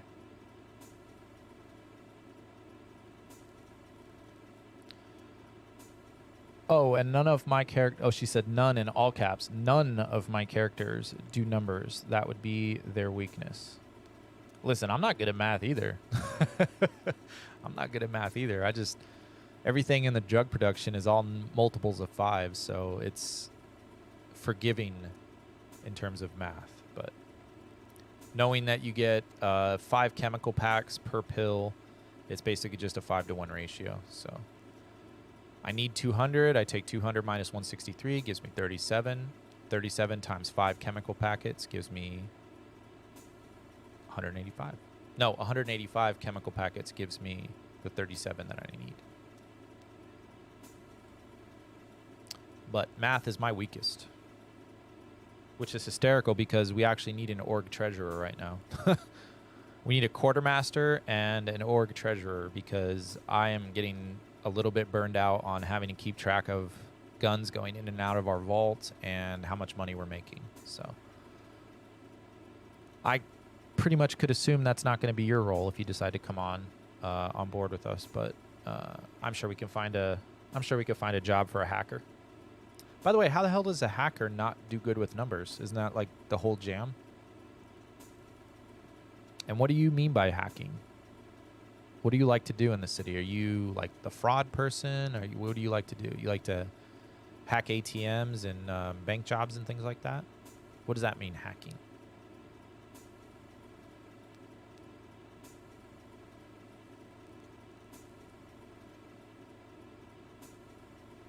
I was in advanced honors classes in real life, so just to please my parents, I don't voluntarily excel with that greatness within GTA.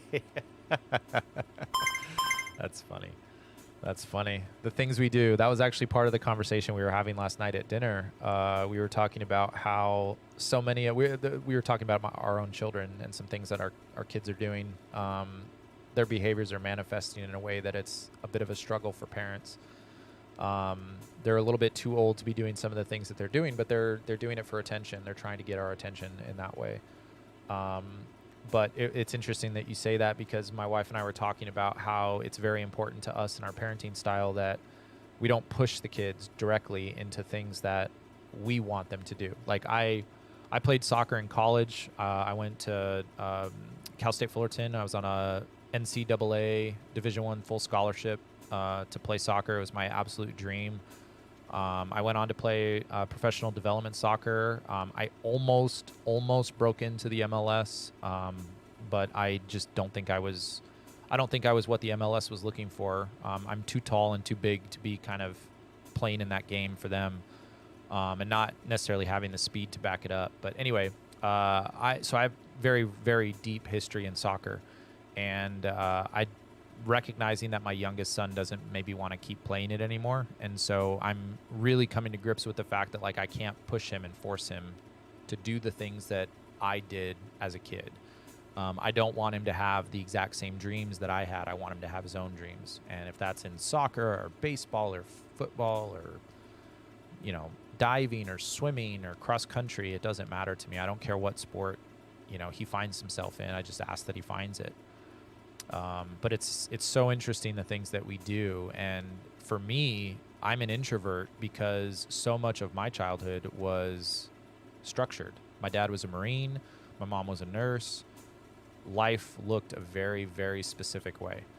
And so there's a lot of stuff that I am as an adult that I recognize was just pleasing behavior as a child that's manifested its way all the way up into adulthood. And so, you know, as I quickly approach 40 years old, I'm getting to a point where I'm starting to get comfortable in the things that I believe and why I believe them, and being able to express to other people why I hold those beliefs. It has a lot less to do with trying to please my parents. And that's a revelation that I'm very happy to have in adulthood that I didn't have as a kid.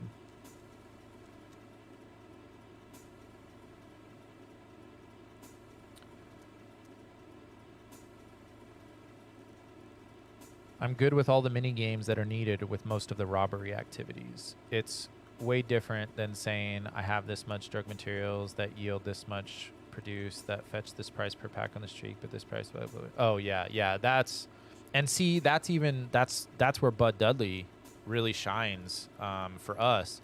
He's really good at managing a lot of those numbers, and his numbers are good. Like he does math well, so yeah, he's very well versed. Like the I'm stuttering like crazy right now. The deal that we did yesterday was $125,000 for 200 Thanks for pills. playing with us. Have a great day. And Bud already had worked out what the math was for the street value of that. Oh, his ears must be burning. What's up, Bud Duddley?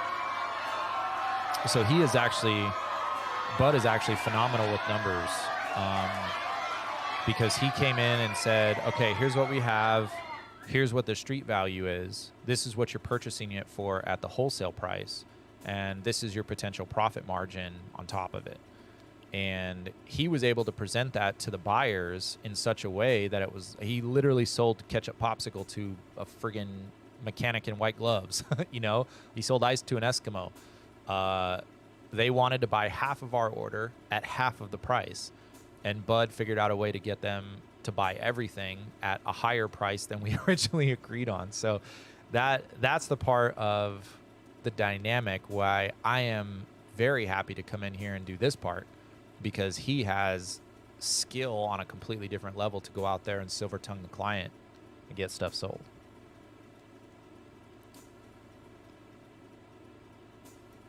See, and was I not just talking about soccer? Let's go. We just won our first recreational soccer game against the year-round competitive team. Asher scored 2 goals in the first 45 seconds. What? Jason, your son is going to be a freak athlete, bro. I am so excited for you as a coach and as a dad. That makes me so freaking happy. Jason sent me a video. He put it up on his TikTok. If you guys follow Finn the Human on TikTok, he put a video up of his son, running. He's a football player. In this particular clip, he's a football player. He running back, I think he was a running back. But he lines up, takes the football, and then proceeds to run 70 yards. I think, wasn't it, Jason? It was like 70 yards he ran for a touchdown.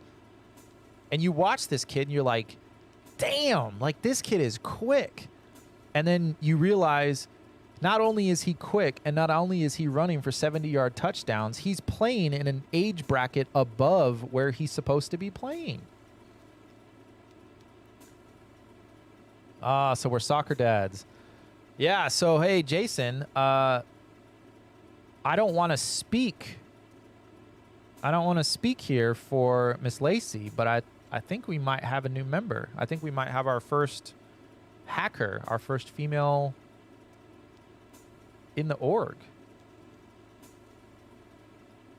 I hate soccer. It's my son's go-to sport, so I've retrained the athletic brain to accept all sports regardless of my past.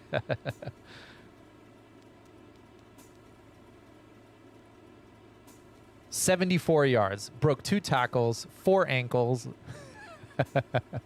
That's what's up. That is what's up. Yeah, we are soccer dads, but soccer is not the only sport that I played. I was on a NCAA scholarship for the first 2 years of my time at the university. And then we had a soccer game against UCLA, pretty catastrophically broke my ankle. And since I was still part of the team, they let me use the kinesiology department. And our kinesiology department at Cal State Fullerton is just incredible. They have it's a kinesiology school. So most of the graduate students are all learning how to do this to go off and work for professional teams. So getting your ankles taped and getting rehab and all that stuff. Anyway, long story long, they put me on a stationary bike to build up the strength in my ankle. And I'm like, this is stupid. I don't want to do this indoors. So I bought a road bike and I started cycling outdoors. Eventually, I got into triathlons, and I turned pro back in 2009. Held a national ranking for 2 years. Competed all over the nation. That was actually my job. I was a sponsored athlete for a while, and then once that ship sailed, I was bored and I was looking for something to do. And I actually figured out. Well, I don't say I figured it out. I signed up for a fencing class, sword fighting, like Olympic sword fighting. I signed up as an elective for college, and the coach of the elective also happened to be the coach of the NCAA fencing team. And he obviously recognized that I was a bit of a natural athlete. So he said, hey, you seem to be really liking this and doing well. Are you interested in coming out for the team? And so then I joined the fencing team, and I fenced collegiately for over a year. So I do a lot. I'm a competitive swimmer, competitive runner, obviously triathlons and cycling and soccer. So between all those things, I just love sports. I love competing, and I want to push my kids into whatever sport they want. And Bud, Jason, you've actually been a huge proponent and a supporter for me to really explore if football is a good thing for my kids or not. And after seeing how Asher is just excelling like crazy in that sport, man, I'd be lying if I said that I didn't want something like that for my kids too. So soccer and wrestling were my main two. Had a full ride scholarship for wrestling. Damn, that's crazy. One thing I've learned about wrestlers is that you do not with wrestlers. Those guys will mess you up. They got anger built into them. Lacey, we need you. Yes, we do. I agree. My boys are on this messy kick. He has all the uniform sets. He's been playing soccer for almost 5 years now, so I'm finally riding the wave. Yeah. As a soccer player, I think that Lionel Messi coming to the United States to play in the MLS, I think that it's great for the MLS. It's great for the game. It's great to see how soccer is growing within the United States, but I am so sick and tired of hearing that dude's voice, or just seeing highlights of him on SportsCenter or whatever. He is the greatest one of. You could argue this probably depending on who you're talking to. You could probably have a fairly heated argument about this, but he's arguably one of the greatest soccer players in the world, playing in the least competitive league in the world. I don't understand the hysteria that's happening. The dude scores 2 to 3 goals every game because he is on at the end of his career, mind you. He is still light years ahead of where the rest of the league is. I don't know. I just don't know what to do with that.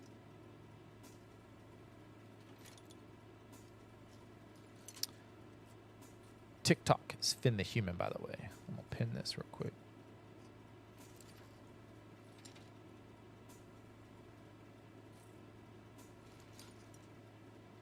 My son has tried. My daughter is in gymnastics and MMA. My son is in everything. Your son is a freak athlete, so that is good. Keep him in everything. The gymnastics and MMA is very interesting to me. My youngest son has been wanting to do a lot of American Ninja Warrior stuff.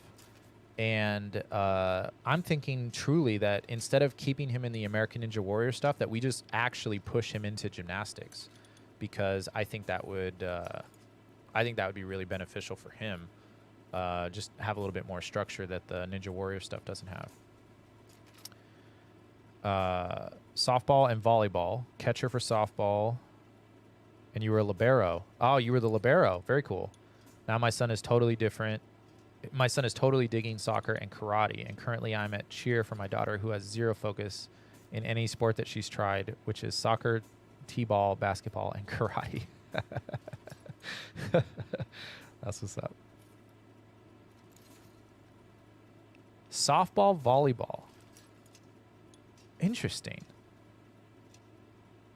Catcher for volleyball, so you're kind of like the quarterback of the softball team, and libero, you're pretty much the quarterback of the volleyball team too. Interesting. That tells me a lot about your athletic journey. Those two positions are very specific to a personality type, and that seems to fit with how I'm kind of learning about you now.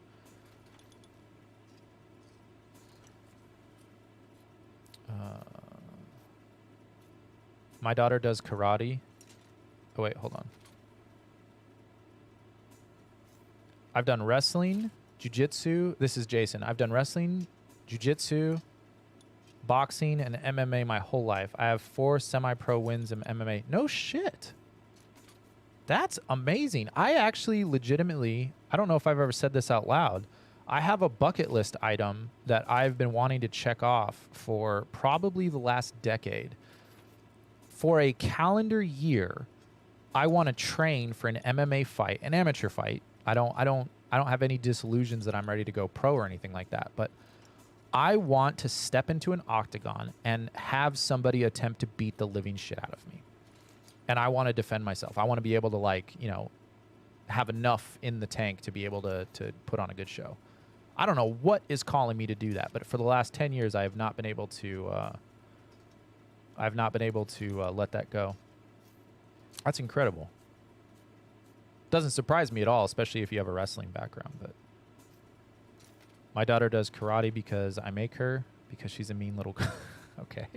Well, you can say that. I can't.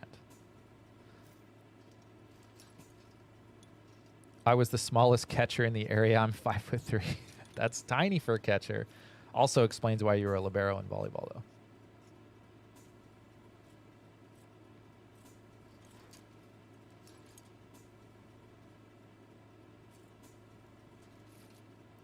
Jason did gymnastics for 2 years. It was amazing. It helps with literally anything else that you do in life. Ah, interesting. My sister was a gymnast. She competed. She was a level 10 when she got out. And when I came up to school, she's only a year behind me in academics. And so when I came up to Fullerton on a scholarship, they paired the soccer team.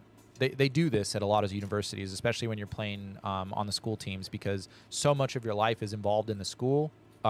So much of your life is involved in the team that you usually don't have a life outside of the team. So in order to kind of keep appearances and make sure that everybody's connecting in the right way, they would pair a lot of the teams up. And so we, as the soccer team, the boys soccer team, we got paired up with the girls gymnastics team. And that was really cool for me because, like I said, my sister was a gymnast, so I knew the skills, I knew the routines, I knew scoring. Like, I was really well versed in all that. And when the time came for me to figure out where my sister was going to go to school, I had become friends almost instantly with the entire gymnastics team. I didn't date or have any romantic relationships with them, but I was just genuinely good friends with them. They were really cool people. And we would routinely, as the soccer team, we would routinely go to their gymnastics meets and yell and hype them up. And then they would come to our soccer games and yell and hype us up. So when the time came for my sister to come to school, I actually tried to like wiggle and finagle with the gymnastics team. It was like, hey, maybe you guys should come take a look at her. She's pretty good. I think she'd be a good fit for your team. And they did. They offered her a scholarship. And then my sister and I got an apartment together, and we lived together. We had a dual master suite, both opposite sides of the apartment and the common area in between. And we got through college that way. It was just super cool. Like, my sister and I are close. We moved around a lot when we were kids, so we were always each other's first best friend anytime that we moved to a new city or a new state. And like I said, my dad was in the military, so every year to 2 years, we were packing up and moving, and she became my first friend everywhere we went. So college was no different. We were brand new to a new area. I'd only been there for a year at that point. She came up, and it was cool. It was really, really a great experience. But yeah, I got so much love for gymnastics, man. That is such a cool sport. It's just the only thing that I don't like about it, and obviously now my sister is much older than she was in college. The hard thing has been seeing how hard on the body gymnastics is later in life. It is not kind to your body. And I think my sister, I won't speak for her directly, but I think my sister eventually had to stop doing it because just the toll that it takes on your body is just, it's insane. But yeah. Please God, do it. Training MMA is completely different than what most people expect. So much fun, and the fact that you learn how to fight properly, it makes being out with your family or by yourself comfortable, if that makes sense. It absolutely, yeah, absolutely. In fact, so I do a lot of hand-to-hand training, combat training for bodyguarding. But a lot of what bodyguarding is based on is Krav Maga, not MMA, because as a practitioner, if you are with a client and you're out in public, the last thing that you're going to want to do is grapple with somebody and get down onto the ground, because if you're down on the ground working, an assailant into a submissive, pose, who's watching your client? And if I'm rolling around grappling with somebody on the ground, nobody's protecting my client. And so the role of a bodyguard is get the client off the X. So get them back to the car, get them out of, stop the threat to whatever extent that you can, but the focus is on the client movement. That's one of the reasons why police officers tend to make very bad bodyguards, for as odd of a statement as that is for me to say, because the way that police are trained to go directly to the threat, stop the threat, and stay with the threat. But bodyguarding has nothing to do with the threat. You are safeguarding the client. You need to address the threat, but your goal is to always be and stay with the client. So Krav Maga has always been pushed as like the big sort of leading the leading executive protection combative, because it focuses on quick, brutal striking that is going to create and separate distance between you and the attacker. Having said that, with the amount of firearm training that I have, I'm 6'3", 220 pounds. So I'm a big boy. I have rolled, that's a jiu-jitsu term, I've rolled with people that are half of my physical size, half of my height, and half of my weight. And they have turned me inside out. I kid you not. I have been turned into a pretzel. I have tapped. I've had 5'5", 130-pound guys wrap me up just on technique. And what I love, genuinely, what I love about jiu-jitsu is that you can, as a female or as a smaller statured male, you have the same benefit that if you understand the technique well, you can actually take on somebody that's twice your size and do it with a capacity to win. So I think I'll send you my cage fight video. 2 wins by knockout, 2 wins by rear naked choke, retired at 4-0. That's amazing. That is amazing. I learn something new about you every day, bro. Lacey says, I did gymnastics and karate when I was little, but I'm pretty sure we were too poor for all that shit, so they made me pick, and softball was my jam, so that's what got the full investment.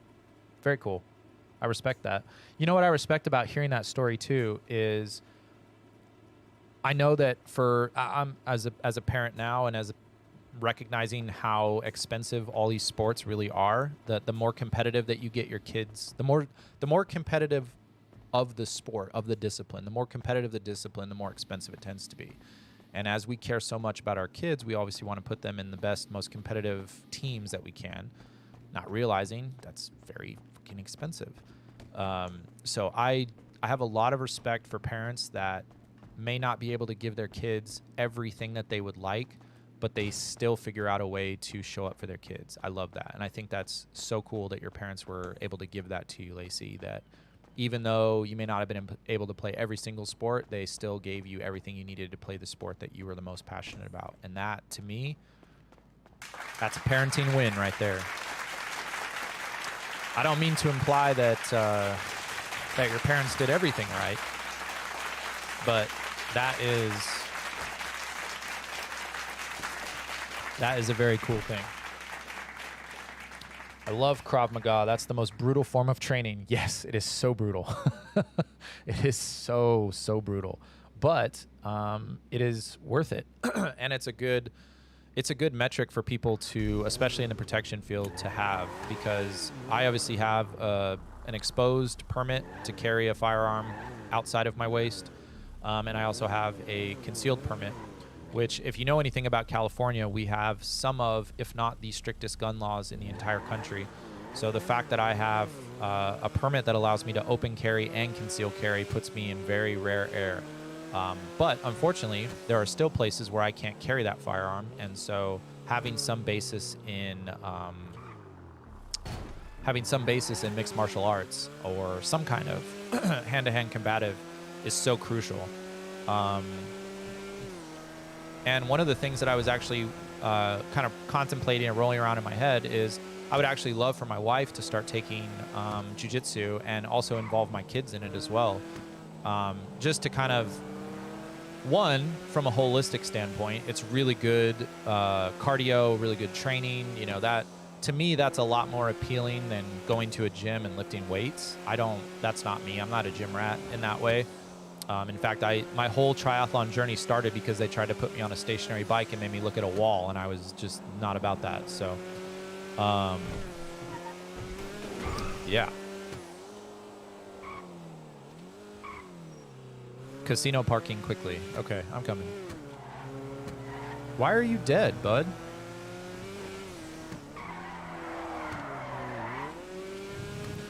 I'm coming, Bud Duddley. I'm coming.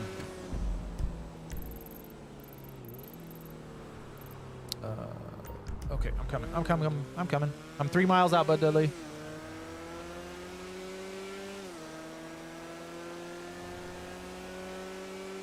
Oh, you already know the struggle. And now I appreciate my parents' tactics because full circle, I get it now. That's, yeah.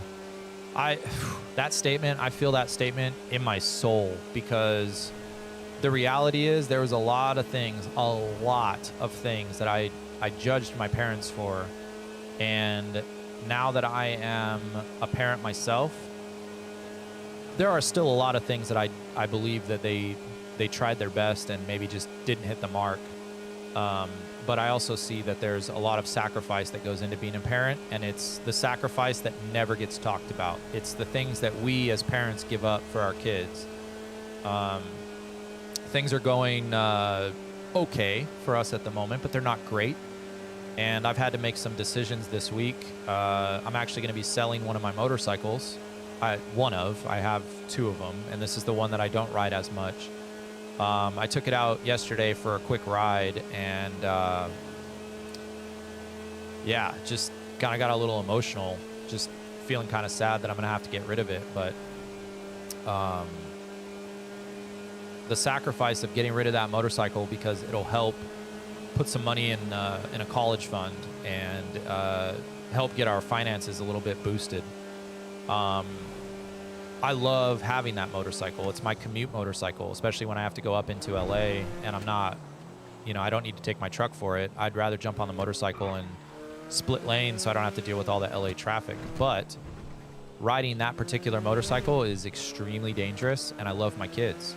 And I'd really like to be here to watch them grow up. So I'm going to keep my Harley, and I'm going to sell my Honda. And that's me sort of giving up on a small dream that I had of, having multiple motorcycles and things like that. But I do that for my kids. Sir. Bud Duddley. Oh, Bud Duddley, no. What happened, Bud? I woke up like this. You woke up like this? I woke up like this. I woke up like this.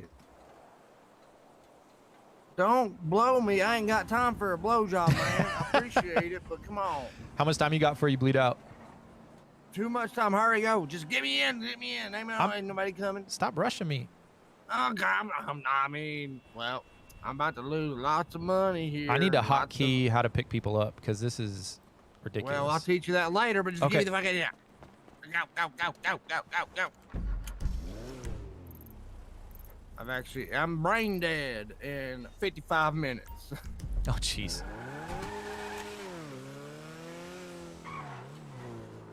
Hey, so I got something for you. Well, we can, I told you the blowjob can wait, man. I want to see you back at your full health before we can talk about that, but... Yeah. I got 200 pills for you to sell today.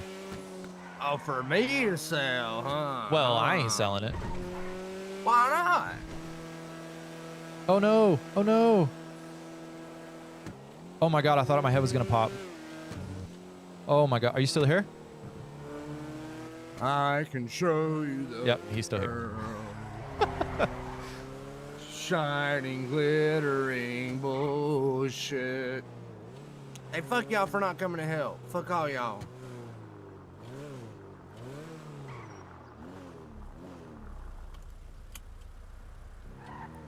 That whole my time I God. didn't have my seatbelt on? Ain't no way. You lunatic. Doctor! Doctor, help! Doctor! Doctor! Can you help my friend, please? Yeah. Drop him back. Put me down. I damn. put you down. Ow, Sorry. I'm that was sorry. too hard. Just, can you go and put your car in the garage for me? Where's the garage? What? Right where your car is. Park your car. in Oh, the you want me to park it? garage. I got you. I'm like, it is parked.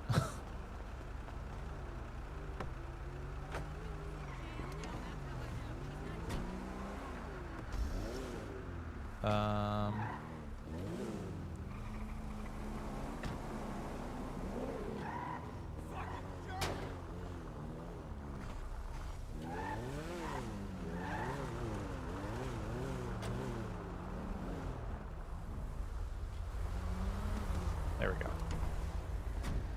Cool. 741. I'm coming, Bud Duddley.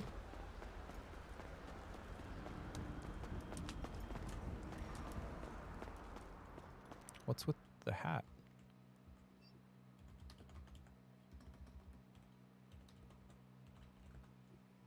Wait. There. Oh, casino parking lot, cough, cough, wink, wink.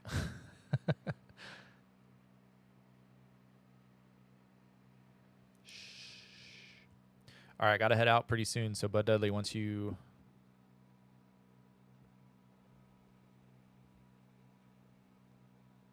Hold on, I got to send a text message real quick.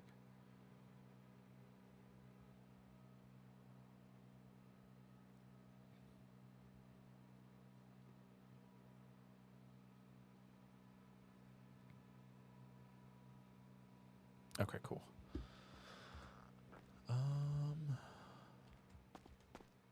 From the horse's mouth.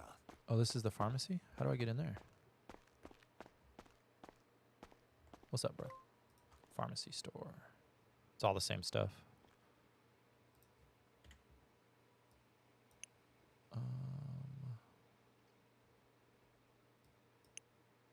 Whoops.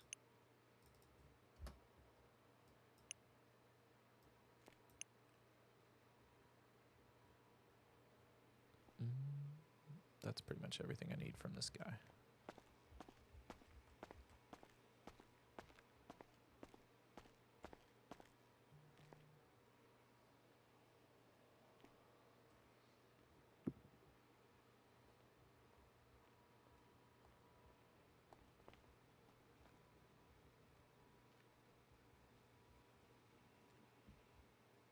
Oh, there he is.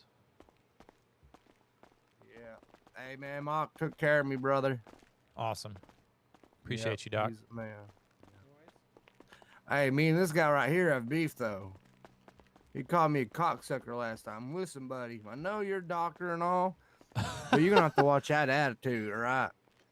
I understand you have a stressful day at work, but ain't no reason to call me a... Hey, whoa, whoa, whoa. We're not going violent. We're not going violent. I'm just, this is a But, threat. That's all. It's a threat. Watch what you're saying, man. Don't call people Yeah, cocksuckers. you watch all your right? mouth, bro. That's just disrespectful.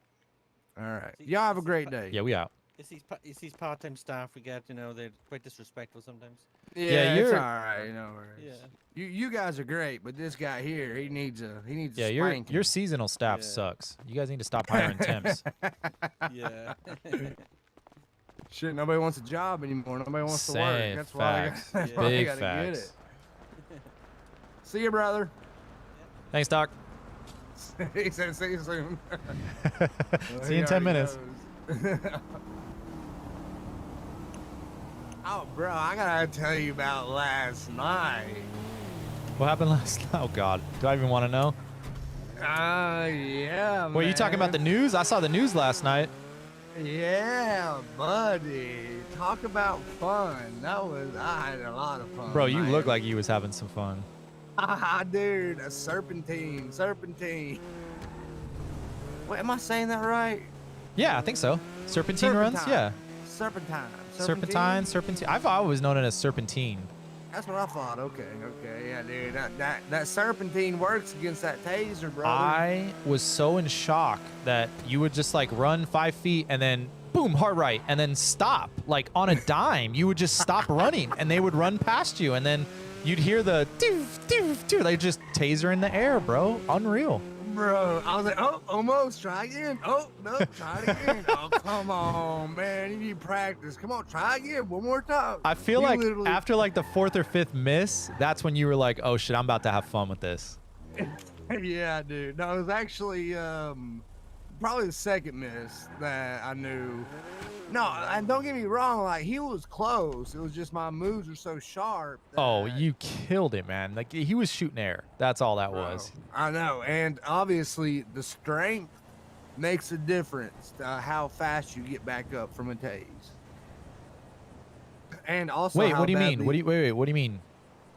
Your strength, your fucking muscle. So if you your go and you working lift out. weights, that helps you with getting tased by the cops? Yes, Ain't 1,000%. no way. 1,000%. Like there was even at one point, like I Fuck it. lost him. There was one point I lost him completely, and I turned around to go look for him. Look, my fucking arms are shaking, bro. This is so heavy. God damn. Oh my god, shut up. But I turned around to look for him, you know. I was like, damn, where'd they go? Oh shit, there they are. All right, let's go back to it. It was so much fun. And that cop, he wouldn't tell me his name, I don't think. I have to go back and look. But that cop with the red dreads or whatever it was, dude, that boy was mad.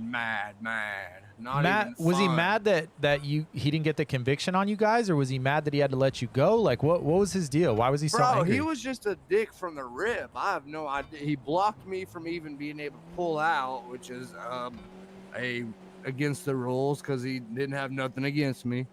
You know, so he broke the law there. A fraud charge is not aggressive. Like I was chased for a fraud charge and I got pit maneuvered for it. Like that, you gotta have to show me in the policy where you're allowed to pit for nonviolent crimes or Right, blocking people. Like I don't know. He blocked me without even knowing anything, and then he was just pissed off, I guess, because he kept saying that. He actually put a ticket up in the sky. Wow. He actually reported it. Wow. Said I ended up, stealing stuff. I was blocking the tasers. I was stealing his stuff. And, I showed my footage to the man, to the angel. Yeah, did and we he watch just- the same newscast? Because I don't know how any of those could be true. Right. Well, I mean, okay, so this is how it happened. Every time I broke cuffs, he would somehow accidentally put shit in my pockets. I don't know how. Yeah. What? He was putting compact rifles in my pocket, and I didn't even realize it at the time until I watched it back. But No way. like, he yeah, he had a hotkey for giving Yep. stuff over. I got you. yeah, yeah. So he was fucking that up, and he was telling his friends. He was like, "This guy's weird, man. He's doing something wrong. He's got to be, weird, man. He's already stole my guns." Yeah, my but you ammo." didn't help your cause either though, because you were talking that shit. You're like, well, what do you mean Bro, I'm I was weird? like, I am weird. I am I'm weird. Super fucking super weird. bro. What you gonna do about it? No wonder then they thought you were hacking. Didn't you say something like, I'll be about those skills or something like that? Like, I'd be about that life. I'd be like, of course they think you're fucking hacking.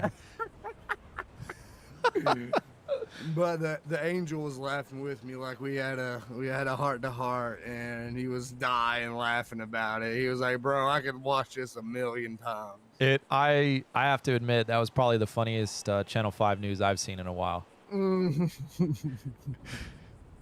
I was like, "Don't worry, Fresh, you're good." You can't get me. Look, You can't get me. You can't get me. Stop, turn, Boom. boom, Boom. Sprint, stop, turn. It's like you just move left and right, boom, boom, boom. Stop, turn around on him. they don't expect you to run back towards them. That's so exactly that throws it. them off. That's exactly it. And I was literally at one point, I was doing circles around him, like, what, are you going to cuff me? You going to tackle me? That- You going to tase me? What's That up? was my favorite part. I have to say that was my absolute favorite part. I had both hands up in the air in front of the TV. I'm sitting there with a friggin' beer in my hand. I'm like, oh, he's doing it. He's doing it. He's like, hey, you're never going to catch me, copper. You're never going to catch me, copper. Ooh, you're going to have to be quicker than that. If I didn't run out of lock pick, well, actually, I did have more lock picks, but I just wanted to let, I kind of felt bad towards the end, so I let him get the cuff on me. And, of course, he couldn't cook, so that's whenever I got full, nah, bitch, I'm getting out these charges, Bud Duddley, you know what I'm saying? Hell yeah. You had such a No- good head on your shoulders, though, because you stayed a lot calmer. Notably, you looked like you were having a lot more fun. But when Yeah. he actually got you into custody, the way you were ripping him for like, and then you made him let Fresh go, bro, that was Bro, that brilliant. was the thing, Just too. brilliant. He was like, your buddy's going to jail, too. I was like, no, the fuck he ain't. He didn't do a goddamn thing wrong. So Yeah. y'all let him go. You guys pushed I just picked him up. I was just giving him a ride. And guy's like, I'm trying to go home. Exactly. Yeah, I was telling him on the radio, too, talking to him, like, just make sure you let him know that we just met today. I was giving him a ride. That's it. Yep.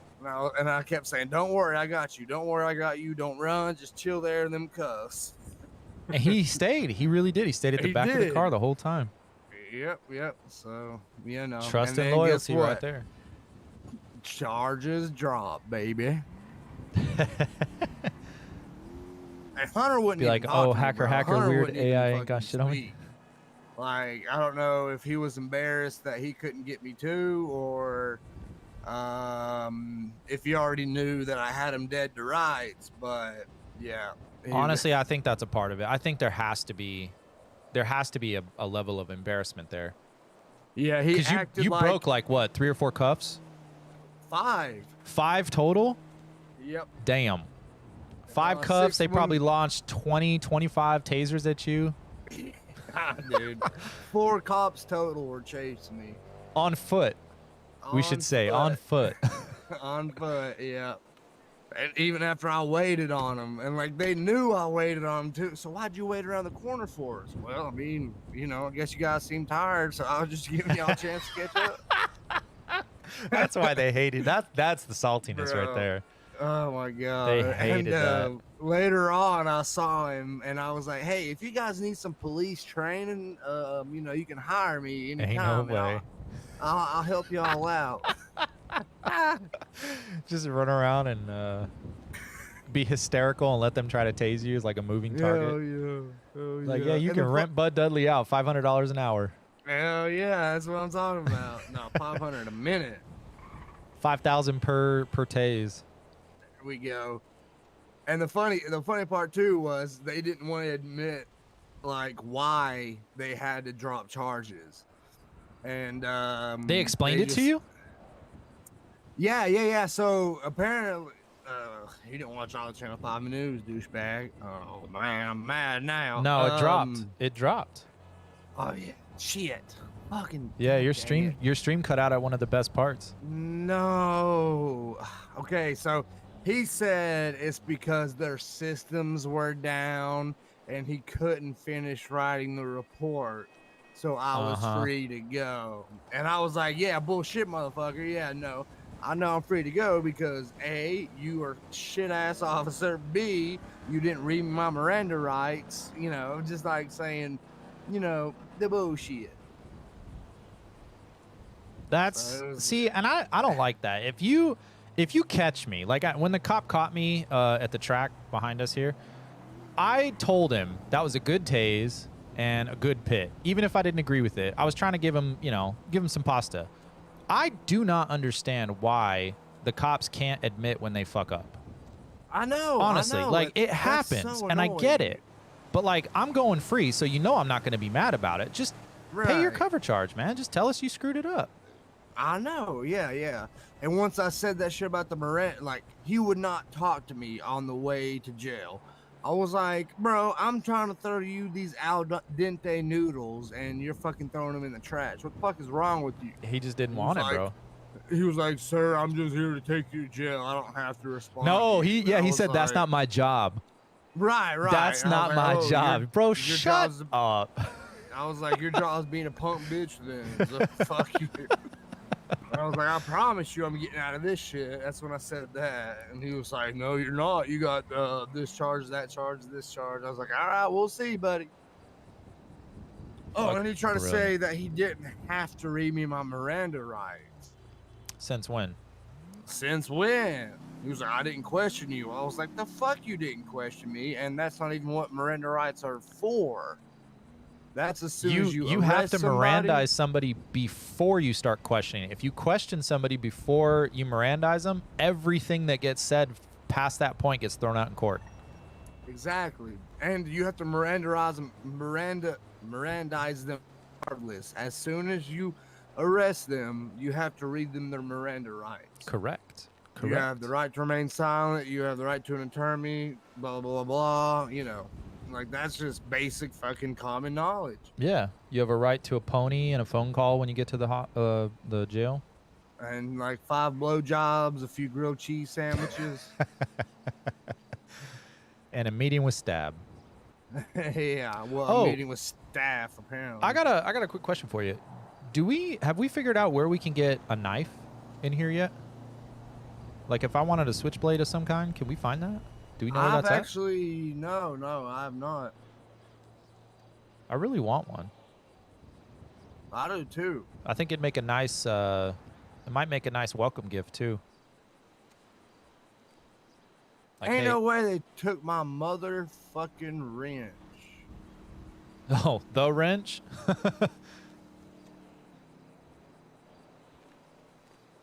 That's one thing they got. They got 2 clone cards and a wrench and my pistol. Oh, that's not too bad. Yeah, I mean, considering how much money I've already been making, I No mean, kidding. I'm not mad about it. Oh, speaking of that, I gotta go put. I got 200 pills that are gonna go in the org vault right now. Okay, well, how long are you here for? Like Not long. 5 minutes. Oh my god, son of a bitch. There you go, Bo. What am I gonna do with this? You make money. How do I Alright, bleed come from on. my chest when you punch me? That's so weird. Here, I got boo-boo bandages.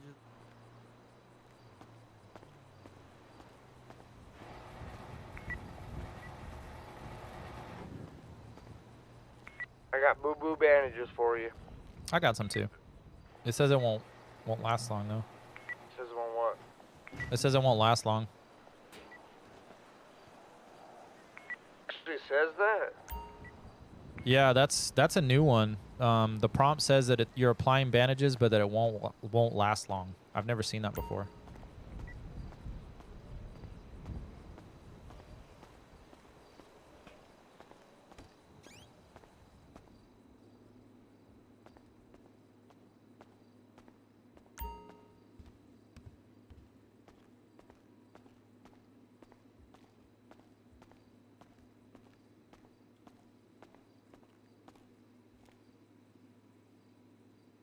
Okay, so here. Oh shit. I can't smoke it right there. All right. So do you want to grab shit. I've got the No, I'm not there yet. I need about 40 more K before I'm comfortable with putting it into the org, you know what I'm saying? I got you. What you got, about 100K or so? I got $100 in my pocket, and I got 102K from what you gave me yesterday. Sweet. All right. So once you get to 150, we'll both throw 100 into the org account. Okay. Or no. No, that's too much. That's too much. Yeah, no, that's too much grinding for that shit. Yeah, when we We'll get to 150, let's both drop 50 in, and that'll There we put it up go. another 100K. Yeah, that's a better idea. Oh, That way- quick question while I have you. Have you given any thought to the event for Friday for the housewarming party? Are we gonna do it Friday? I don't know. We can. Whatever day is best for you. Give me 32 seconds. That's oddly specific.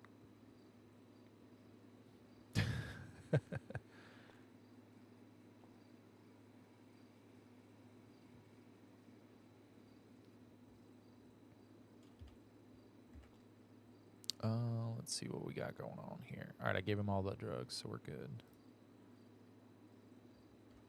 What else is in here? Oh, he put them in here already.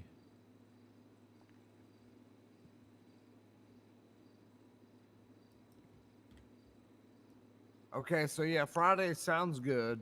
Okay. That gives us enough time to build up enough money to, at the very least, okay, we can either do it one of two ways: have it as a car show, or have it as a party to where we rent out a club and a DJ. What if we do a car show where we take $100,000 and we divvy that up for first, second, and third prize? So like first place gets like $60K, second prize gets like, I don't know, 20 or 30K, and we just parcel out $100K for that. Okay, so for the people that want to enter the car show, how much are we going to charge that to get that? That is a great question. But everything that we collect from that should go into the charity fund. Right. But I feel like, yeah. So we'll do like the car show fund, and then the highest donator fund. So whoever wins the car show makes so much, and if someone donates a higher amount into the for the raffle bullshit, gets a special prize. Oh, okay. Oh, you know what we should do then? We should look and see if anybody wants to be like a sponsor. Like, see if one of the mechanic shops want to show up at if we do a car show, we let the mechanics, the orange mechanics, we'll let them set up and do like a sponsor thing. Like they can introduce themselves, meet people, like a swap meet kind of thing.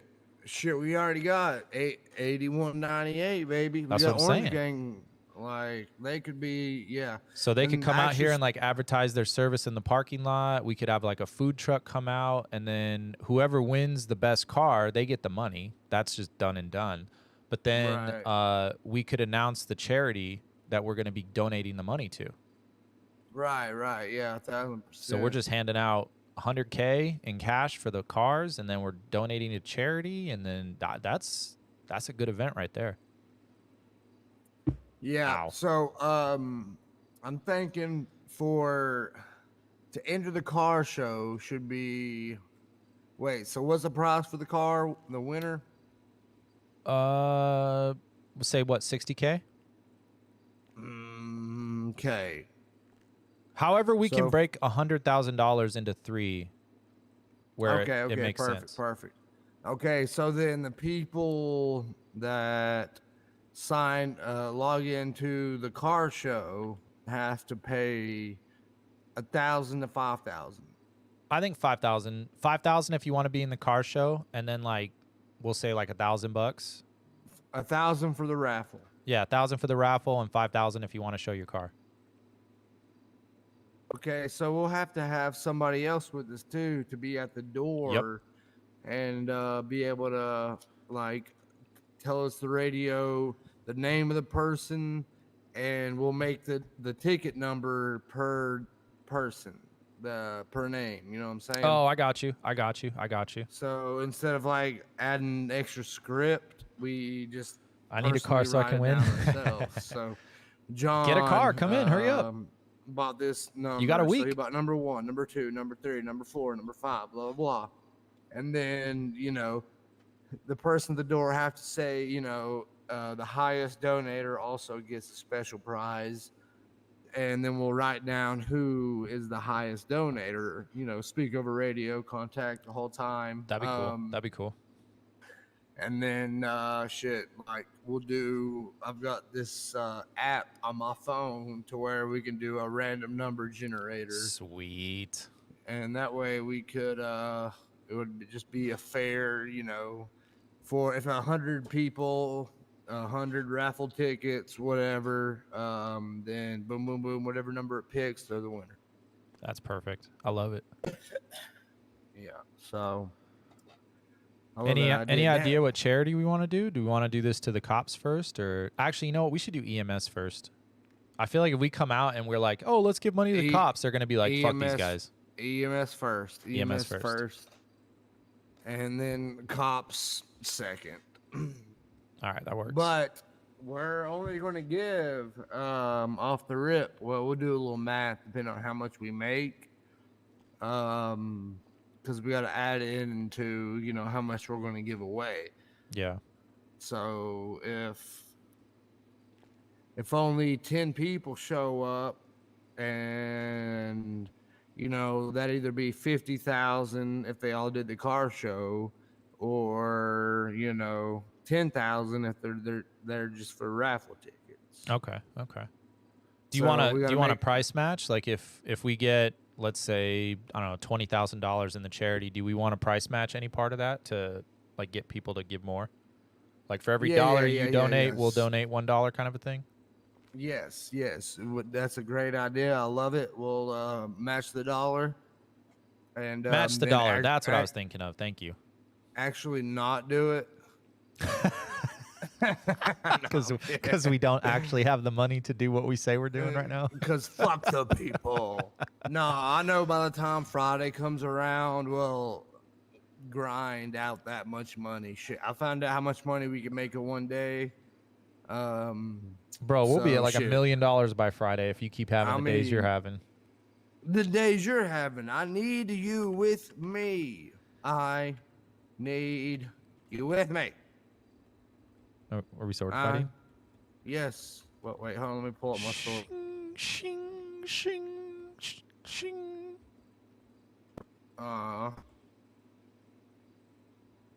Sword fight. Sword fight. We had very different ideas of what kind of sword fight we were doing. Oh, okay. We'll pull out your. I'll show you yours. You show me mine, or wait, something like sword that. Fight. We. Yeah, we're an org. Yes, definitely. Gang.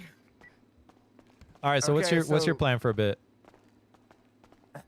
Okay, so basically, when you leave, I've got to leave for 30 minutes. Just so we can do some. I gotta go back home with my son, practice a few soccer drills. Then I'll be right back in. I'm gonna grind out the. I'm gonna finish the rest of the cards I got.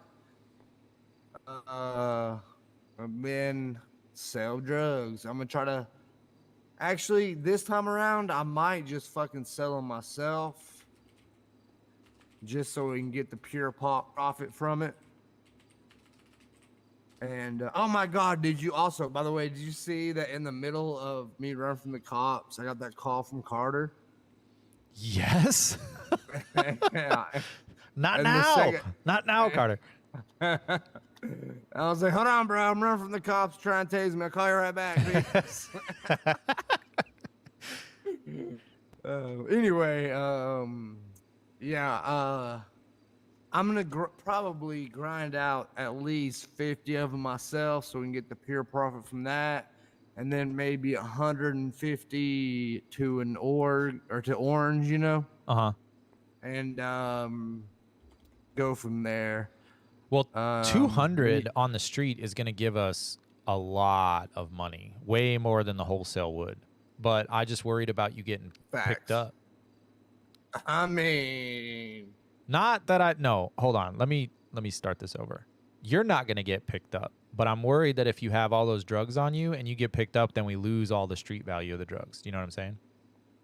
Yeah. That's why, you know, I'm not going to do. The only reason I got pitted and stopped in yesterday is because I was still trying to do the motorcycles are cheap, watch Lacey. from above type shit. They're very cheap. I got one for like five grand. They only got 3 cards from me. If you come in, we'll cover your first bike.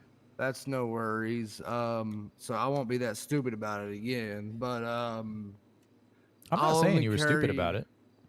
No, I definitely was, because As soon as it said fraud alert, and I still hit 5 more cards, made $30,000. I should have left way before that. That's what did me in too. I got greedy. Yeah. So, I'm gonna play it safe since you won't be here. I won't have anybody to help me. I'm gonna play it super safe. Okay. I have to take something big out of my garage. That sounds weird. I have to take my trailer out of the garage. Take that big thing out of there. Take that big thing out. I got to take it out and get it all hooked up to the truck. Once all that's done, I'm pretty much ready to go for camping. So I have time. I'll be able to probably get in for a little bit this afternoon. I'll hit you up and let you know, though. All right, good looking. Oh, shit. I need a lighter. Wait, so what time are you thinking? Just so I can kind of... What time is it? It's 9:45 my time, so I would say probably about noon. So what is that? Okay, 3 hours? Yeah, it's 3 hours, give or take. Well, hopefully I see you then, brother. If not, it's all right. I'll be still back. Gonna do my best to I grind. had a boring it morning out. shift, man. I need some excitement. 200 pills was Yeah. like 2 hours worth of work for nothing. I didn't get to talk to nobody. I didn't get to do nothing.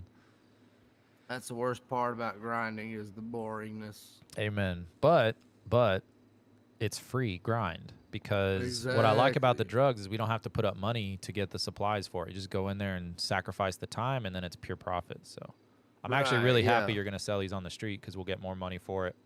Yeah, that's my plan. I'm gonna do 50 at a time. And shit, we'll go from there. Perfect, bro. Perfect. Just track your expenses, and I'll cover any of your stuff, man. Nah, I ain't gonna pay $1 for nothing. Actually, after let me think here. After I sell all the X pills, I'm going to sell the rest of the fake cards I've got, scam for a little bit. So I may buy some USB cards. Okay. That's USB is the only thing that we don't have in the safe right now. We have a couple of Yeah, cards ready to go. There's like 6 bank cards that could be frauded out right now. Yeah, I got them in my pocket. Oh, perfect. So the fraud I cards just and took- the X pills, that'll get us some decent money.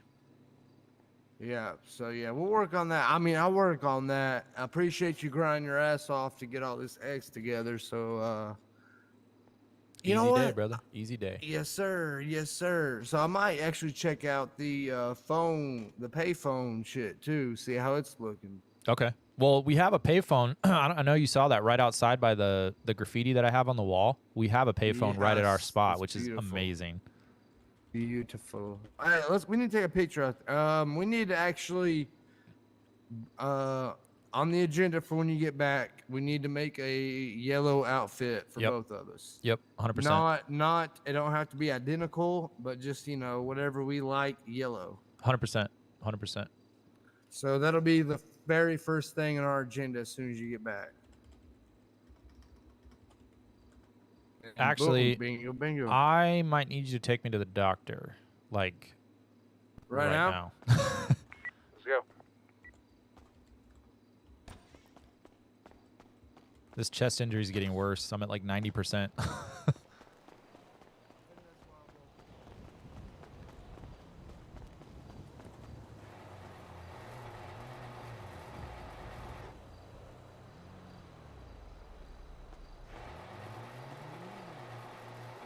Ain't no way.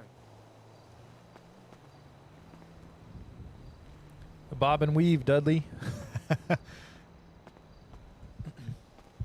Oh shit. Ain't no way. Now it's going quick. Oh, now I'm really dead. I'll carry. That's crazy how fast that goes. I was at like 50% and then it just super speed. Kyle Birdchest Patrick.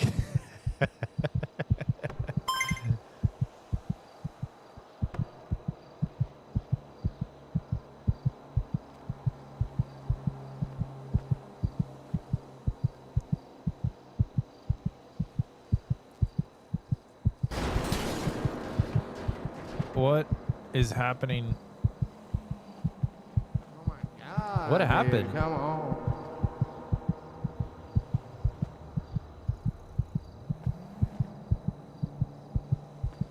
Yeah, you deserve to know what you're getting yourself into, Get Lacey. off that car. You definitely deserve to know. Jesus. Oh my God. Yeah, look.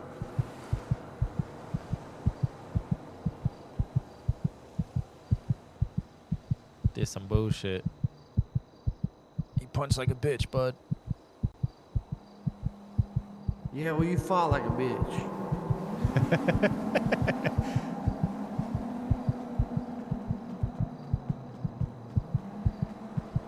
Yeah, that's cool. I'll just road rash the shit out of me. That's oh yeah. Just make I sure you hope make that- sure you even it out though. Even it out. Make sure you get my left side.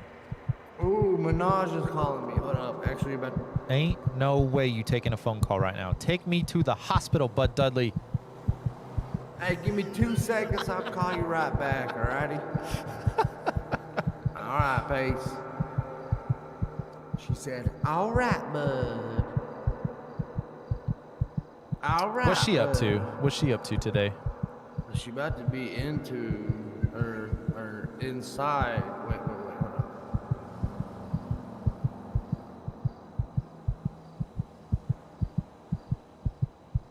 Going from bad She's to about worse. to be into me. Does she know that yet? I mean, she gonna find out. Ain't no way you taking me on this stinky ass motorcycle. I'm sorry, my damn issy's fucking impounded by the police. What am I, a fucking surfboard? Look at this shit.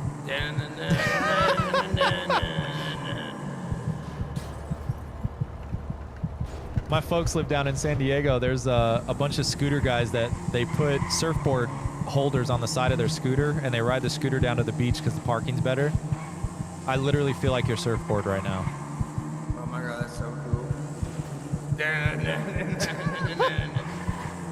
about to wreck. Don't chill out. I'm literally just... There's going to be nothing left of my body. That's all right, man. I put That's a the little hospital. rubber mat. That's the hospital. You just passed it. Oh. Ain't Ow! no... You... Ow!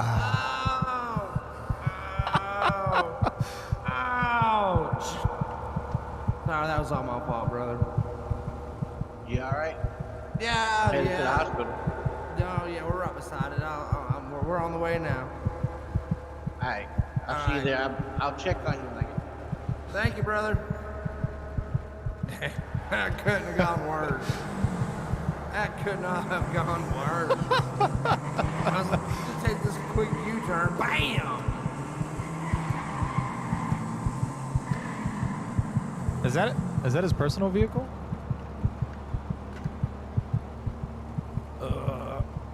This fucking sucks. This fucking sucks. All right, can you take my friend first, and I'll be in there in a second. Ow. We had an accident. Ow.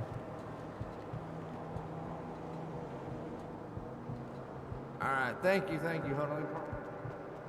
Thanks, Doc.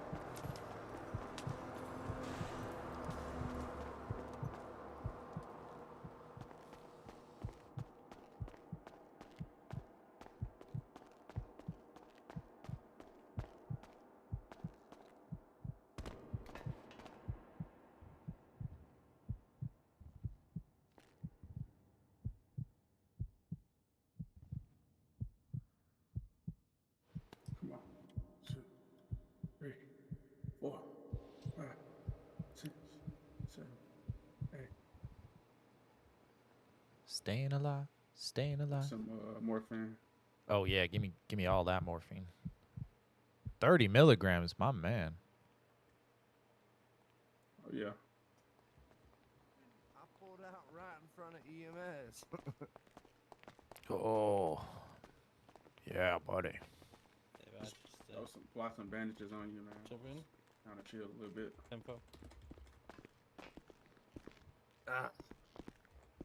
Yeah, you know, while my buddy's laying down like that over there, I gave him a hell of an uppercut.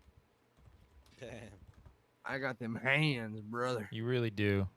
His uppercut's like Tyson worthy. I've been practicing, man. Check your scary for me. I don't think you're actually injured. Oh shit, I'm not. I was just being dramatic, I guess. Yeah. He's a hypochondriac, doctor. We got to keep our eye on him. Yeah, I was Yeah. scared that I saw him hurt, so I was like, I'm hurt too. Sympathy pains. Yeah. Hey, y'all wouldn't happen to have body armor around here, would you? No. What's that? You'd have to go to like stores and stuff for that. Yeah, I know. Yeah, we don't have any up here.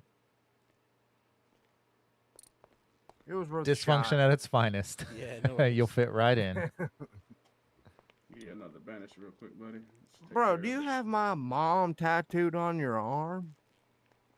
I'll be goddamn, that's my mom on your arm. Are you my daddy?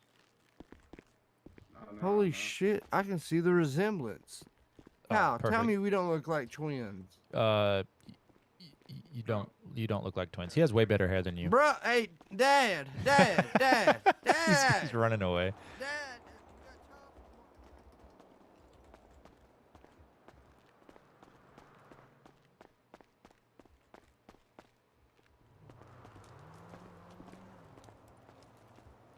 How do you know? How old do you think I am, sir? I'm 13 years old. You damn right, 13? Dad. I'm big like you. I mean, I'm sure you're getting it in early. He I don't did know. go You flying off got the bike my into a mom on your dumpster while holding arm, his so surfer that boy. gonna be one thing. Unless your mom is Medusa. I mean, No, there's I no call need for her- name calling. well, I call her a bitch, but yeah, Medusa works too. It's a weird way to pronounce Tattoo. mom. This is Medusa. All right, fellas, I appreciate the help. Y'all have a wonderful day. And Dad, All I'll right, be man. coming in for that child support later today. You come to give me some money? All right, for sure. No, yeah, vice versa. Thanks, guys. Child support. That's my dad. He's my twin. That's my dad. We look exactly the same. All right, back to the ore. I love how much closer our compound is now. Yeah, that's kind of that was one of those things I didn't really give a ton of thought about when we were trying to figure out where to put it. I wanted it out of the city, but it's so convenient having it right here. Yeah, facts. And honestly, it being so close to the city helps us out Surfport. a lot more.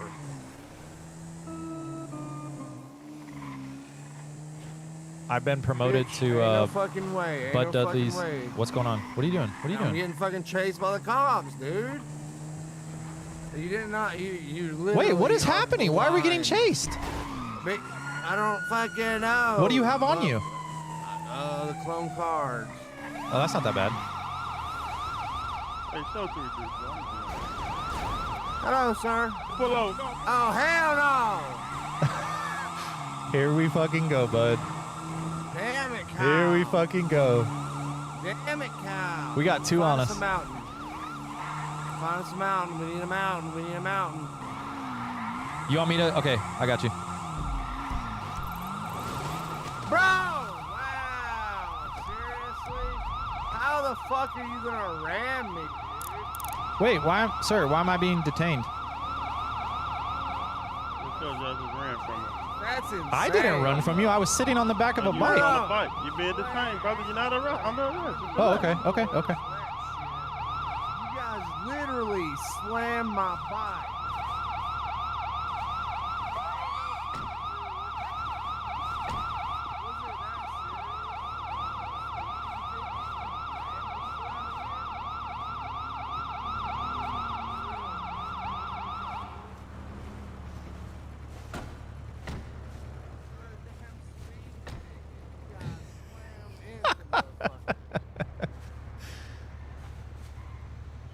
Whose sirens are on? Hey, grab him out that car. Cadet. Okay, I got it. Bud Duddley. That escalated quickly. I know. He crashed in the map. Sorry, I'll stand up for you, sir. Yeah. I can hear you. Oh, okay. No worries. That's insane. That is insane. Is that Bud, man? His blood gotta be in the flesh, baby. Bud, come on, man. Well, I mean, Bud, yes. Bud, come on, Hey, sit him down. Come sit over here, Bud. Come sit on down, Bud. Well, I can't. He's holding Let him me go. tight. Let him go so he can sit down. He's holding me tightly. Yeah, in the relax, grasp of rookie. his arm. You grabbing him too tight, rookie. Sorry, sorry. Oh, sorry, well, watch sorry. that finger. Oh, easy. That's my. Sorry, Look, sorry. look, Sit that's- down, Bud. I'm trying. Hold Hey, on. search that bike for me, cadet. What do I think about for that? Damn it, bud. Think about shit. Never mind. I got it. I'm good. I'm good. I'm good. Bud, Alright, so listen, buddy. That pit wasn't intentional, alright? It wasn't even the It's pit, good. alright? It's good. They just had recycling bins in there. When you We've been working all day. Yeah, we're just Bud. honest workers. I'm a little drugged up on Wanna morphine take because their I just got out of the hospital, so our Yeah, decision keep making that is a right little there. impaired. What's But the one in the cam? Sir in Yeah. the camo, what's your name? It's Bud Duddley, baby, in living flesh. Sirens are on. Not mine. Oh, okay, sorry. Bud, why you doing this again, Bud? I ain't seen you in a while, man. I thought you was a pastor for the youth, man. I am a pastor for the You can't, youth. man, pastors can't be out here doing this dumb shit, Bud. Chicago. Officer Chicago. Look, listen, He just listen. has 5 convictions, no warrants. Listen, And listen. Okay, this is how it went down. All right. I got this brand new dirt bike. You see it? Well, it was brand new see it. until you smashed Sir, it. what's your name? But My name is Kyle Patrick. You know, just testing it Okay. out on the streets, trying to have fun Thank you with for being it. super and cooperative You with me. guys got super crazy with it. But I know I shouldn't have been testing it out in city limits. That's my fault. Okay. I do apologize for Bud, that. He you just went- has, yeah, 4 Bud, you tried to convictions. run. You ran from me, Bud. No, I didn't What's run your from excuse you. for that, Bud? Officer No, I Chicago. didn't run from you until I realized that you were. The Kai over there, he has 4 convictions, active driver's license, and an active weapons license. Yeah, every time I catch them, it's always them two. Ain't no We're way. best Y'all- friends. Ain't no Y'all way. best Yeah. friends? What do you got against 2 friends hanging out? Come on. No, Come no, on. Kyle, Yeah. you the good one, Kyle. This motherfucker, Bud. What? Yeah. This motherfucker Bud. Hold on, officer. Every bad influence needs a good influence, so we need to be together. Yeah, your good influence not helping his bad influence. Well, No, he is. He's He gonna straightening bring me you up. down. He gonna bring you down, Kyle. he ain't No, bringing no, me any no, down. he's- He ain't bringing me down any faster. I'm bringing myself, sir. He's helping me out. Okay, Bud, so you been getting high lately? I mean, yeah, a little bit. What you been on now, Bud? I mean, no, I I go in the switched patrol back car to and shut off the marijuana, sirens. man. I'm off the hard shit, so I'm just smoking a little bud here and there. Okay. Bud smoking bud. Bud's on the bud. But- Okay. But to be 100% honest, sir, I didn't realize you were actually chasing us until, well, it was too late, Officer, obvious. that- Come And that- on now, brother. You know I was chasing because I seen you go through the grass when you seen me. I'm not finna do that with you, Bud. Officer, But it's remember a that. dirt bike. I was trying to test out my dirt bike just to see, you Why know. you not in the country testing it out, Bud? I know that's We why didn't get that far. That's what I'm saying. It's a we dirt didn't bike, make it. not I a- wasn't heading to the country. That's how I knew you were running from me. You went to No. the right instead of the left, Bud. Well, see, you got to make your way in the country Bud, to get to the Bud, country. Bud, I never seen a lot. I love this cop. Bud. I love this cop. Well, God. Is it the drug? Have you never heard of all the pastors that the multi-billion-dollar pastors? Like, all they do is lie. I'm not okay. one of them pastors. I'm a good pastor. All right, I'm for the kids. A good pastor. Okay. I'm a good pastor. I promise I am. Good. Bud, Good. so last time you was in trouble, me and you had that talk, right? When I sent you to community service? I know, and you told me you helped me out. You got me off my bad way of crime. I'm no longer doing crime. Ain't no way. Ain't no way. I don't want to be videoed right now. Oh, sir, I He's don't want he's interfering with the police investigation, sir. Who being video? What y'all talking about? Look, there. Do you not see the news up on the shelf? Oh no! You got no, people. no, Look at it. You got people on the roof. Channel You got people on the roof. You got No. people over here with cameras, sir. It's Sir. public property, so shit, Sir. we can't do nothing about it. No, Yo. they 6 feet away. You know, it'd be funny if you let us go and they think we're snitches, and then we get killed later on. Yeah, I'm that, just saying. that'd be so funny to get killed, bud. But hey, Bud, Yeah. what you think I Chicago. should do? What you think I should do with you today, Bud? Man, to be honest, I would Community like for service. you to just give me a speeding ticket. Oh, fuck no, bud. Everybody's You going taking down. pictures of Yeah, I us. gotta take you to the I'm station, bud. going down Yeah, you for, gotta go for station. testing out my dirt bike, Hey, brother. Lambert, what you think we should do with his buddy? You think Come we should on, take him? guys. Should he Wait, be wait, no, accessory? no. What? Kyle, How can I Wait, be an I would just love accessory for to- you to explain to me how I can be an accessory sitting on the back of a motorcycle. I'm literally Exactly. just trying What not the- to fall off. What y'all think we should do with the passenger?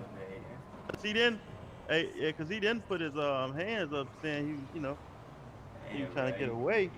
He stopped So immediately. we're just gonna gloss over the fact that you guys like rammed into us and you can't cut us a break. You literally try to murder us, so like, why cannot we get a break? for Listen, y'all you don't trying have to put this murder on the us? paperwork to make it look like you guys did something wrong. You can just let us go and everybody just goes about. You can catch us later if you No, want.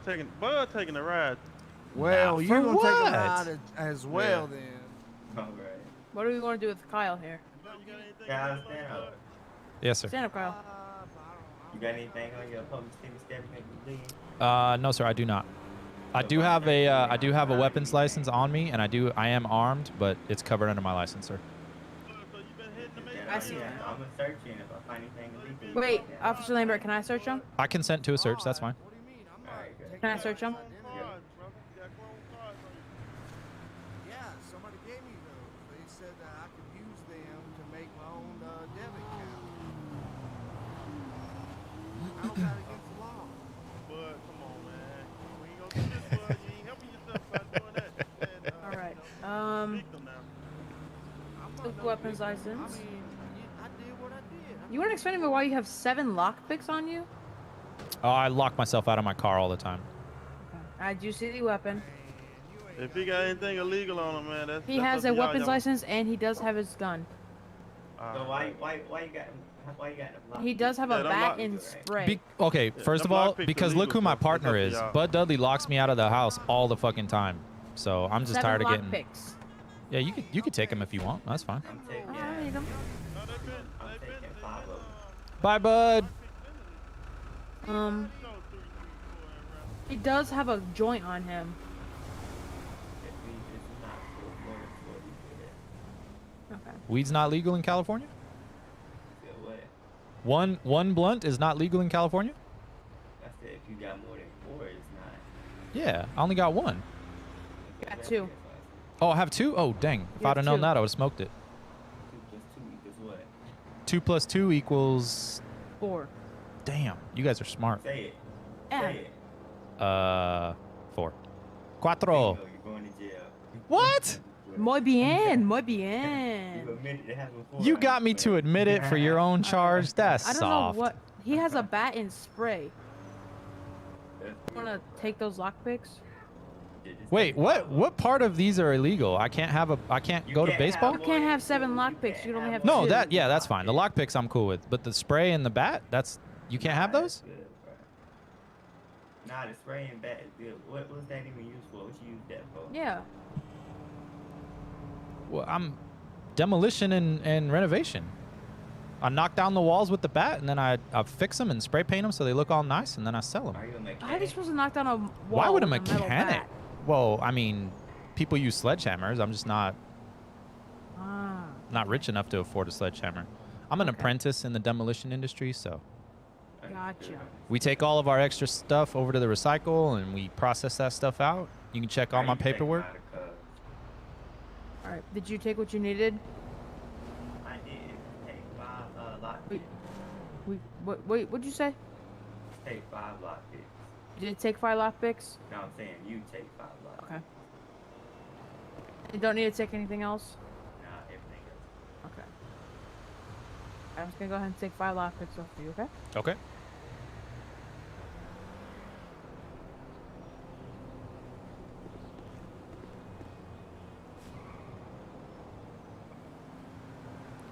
We're gonna be hopeful over that. Do you know Are we what letting him go? do you know what Bud's being charged for? Will he be out later or community service? Do you know? Yeah, right. The charge is probably gonna be evasion. Is that a Usually not. felony I'll be letting him evasion? go. Is he eligible for community service or does he go up for that?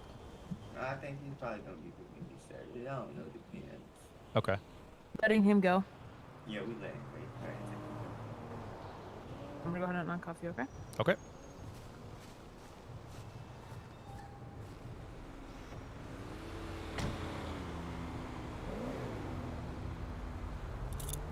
There you go. All right, perfect. Get in trouble. Yes, sir. I salute you, gentlemen.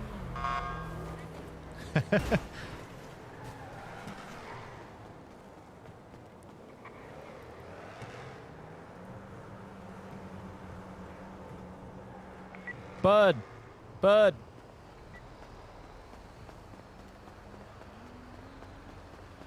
Damn it. We are, without a doubt, the worst criminals in the city. We can't even go to the hospital without getting in trouble, y'all.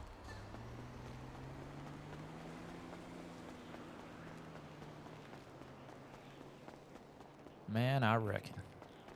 Man, I reckon.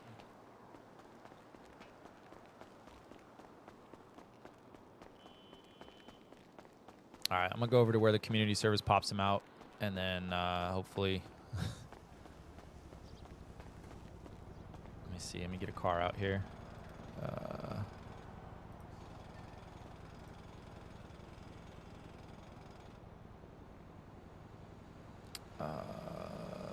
Let's get the Weevil out.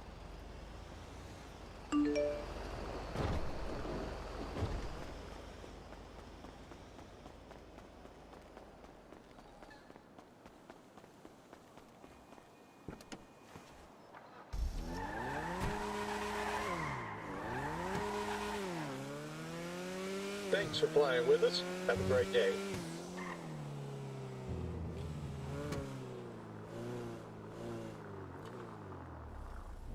I appreciate that stream like. Keela in the building. You're.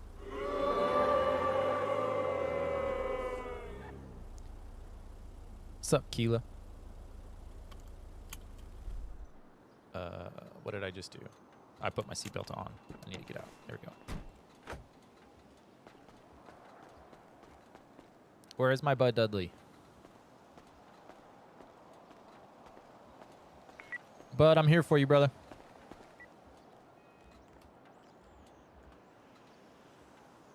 Where he at?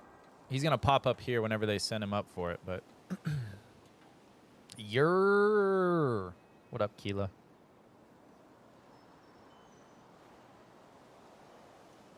Just a little cat and mouse, just a little game, no biggie. Oh, I meant to laugh at that, not wow it. Hold on. Damn it, Bud.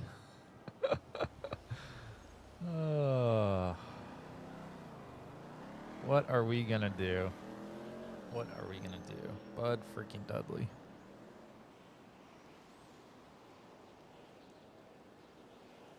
Are they gonna send him up for it or what?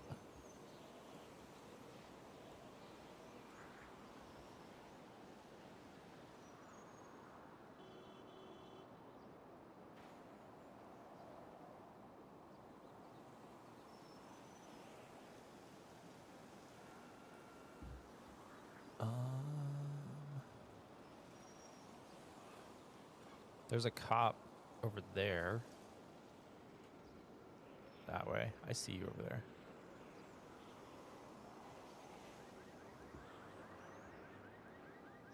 Someone's stealing a car.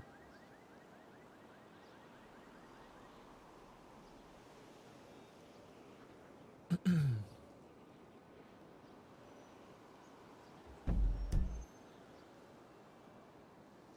wonder what police station they took him to. I mean, MRPD's like right there.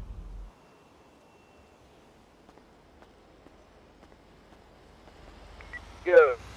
Bud Duddley!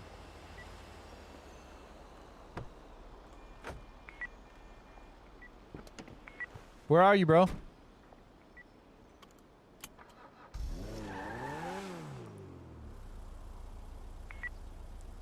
Bud, where you at, bro?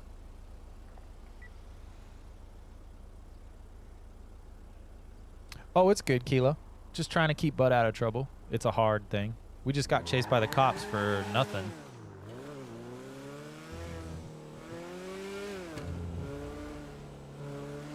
That's random.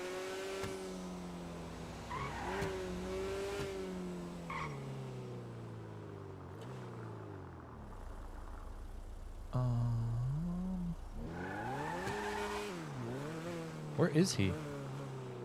Bud, where are you, bro? I don't like being in jail. Are you in jail or are you getting community service?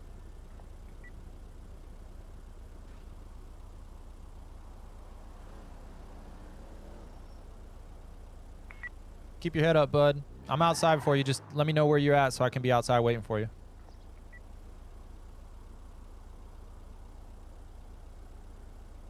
More like a stop and crash. Yeah, I deserve that. I didn't even see when they actually ran into us. I was attempting to find a mountain for us to escape to.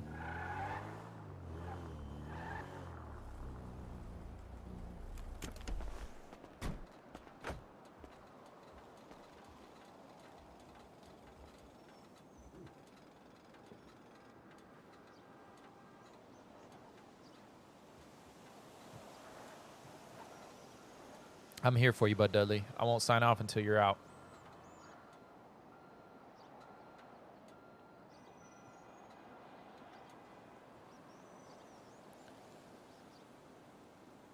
Don't drop the soap, homie.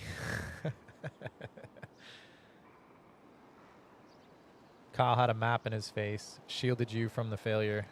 Yeah, unfortunately, you guys, whoever was watching me, didn't get to see what actually happened to us. But I'll have to have to find the channel. We'll have to pull the Channel 5 news.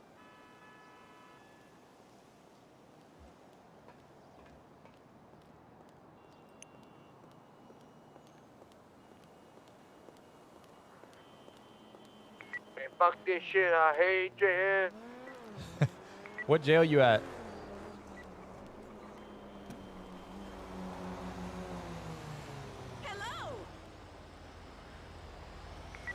I hurt myself today to see if I still feel the needle tears a hole. The old familiar sting. Okay, I'll see you in the office tomorrow. I focus on the pain, the only thing that's real. What have I become?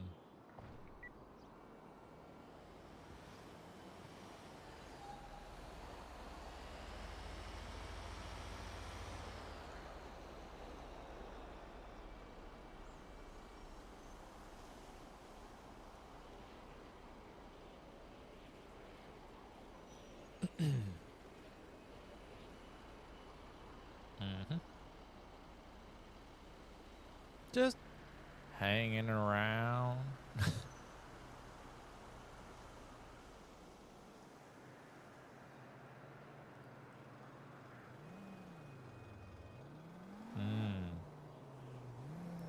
They got him locked up for a while.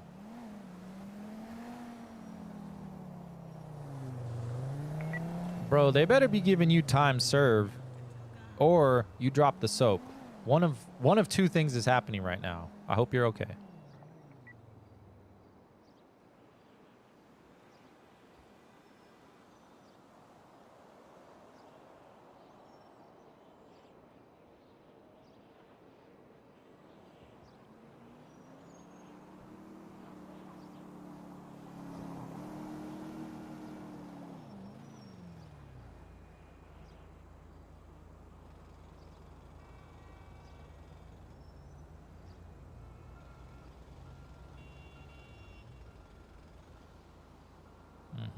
That cop is just still there. Is that? I didn't see if there was actually somebody sitting in that.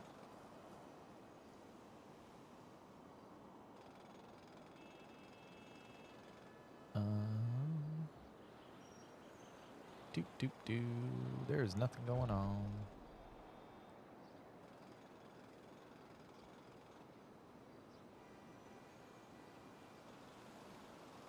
Why are my wheels all jacked up? I wonder if that's why this thing hasn't been driving correctly. I feel like those wheels are not supposed to be canted out as badly as they are. Maybe they are. Maybe, I don't know. It doesn't feel like they're supposed to be that wide. I think maybe something broken on the car.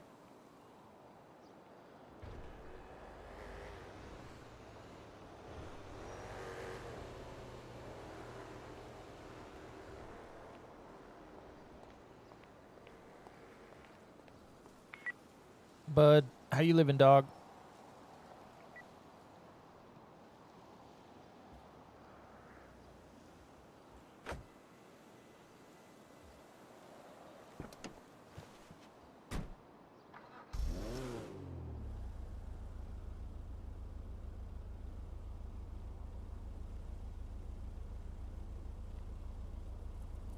These carbon fiber seats are sweet.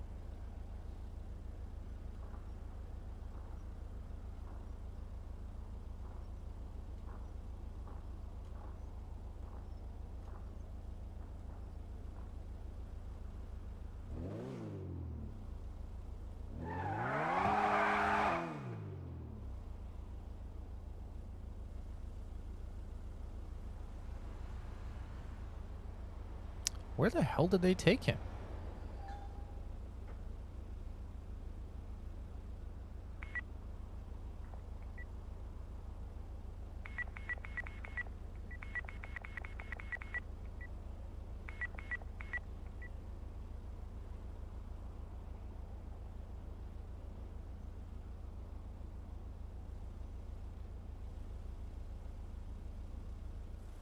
Oh, I thought that was him.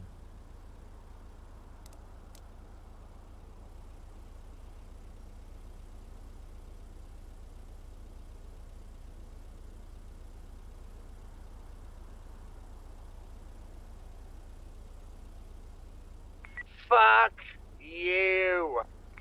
Where are you? In fucking prison, brother. Bowling broke? No way. Hell yeah. Yeah, that sounds great. Damn, bro. What did they get you for that they sent you up? Check just busted.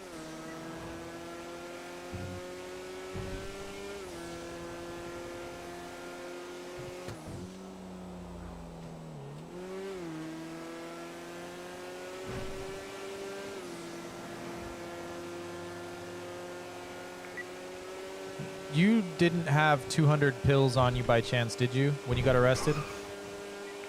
Oh, hell no. Okay. Why do you ask that? Because I needed to know if I was going to have to start drinking earlier in the day. No, all I had was a full clone card. Cool. They got nothing then. I'm surprised they sent you up for this. I mean, I was looking at 60 months. Bro, for what? Were they stacking charges on you? Yeah. That's such shit. Fucking Chicago, too, so now me and him got beef. Yeah. I told him that I would take 10 more months if they made sure that you got out of jail free. I'm speechless, bro. Thank you. Problem. He was like, you know your buddy's going to jail too, right? No matter if he's on the back of the bike or not, he was still part of it. And I was like, well, no, that shit ain't right. Part of what? Their probable cause was speeding. How can I be a part of speeding if I'm on the back of a motorcycle? Like, good fucking luck in court, bro. Exactly. I was this close to waiting for a lawyer to get it, but he gave me a really good deal, so I didn't even want to fight it. Yeah, I hear you, bro. How much time do you have left? 7 minutes. Okay, cool. You can go ahead and boogie if you need to. No, man. sir. No, sir. That is not how we roll. I am waiting.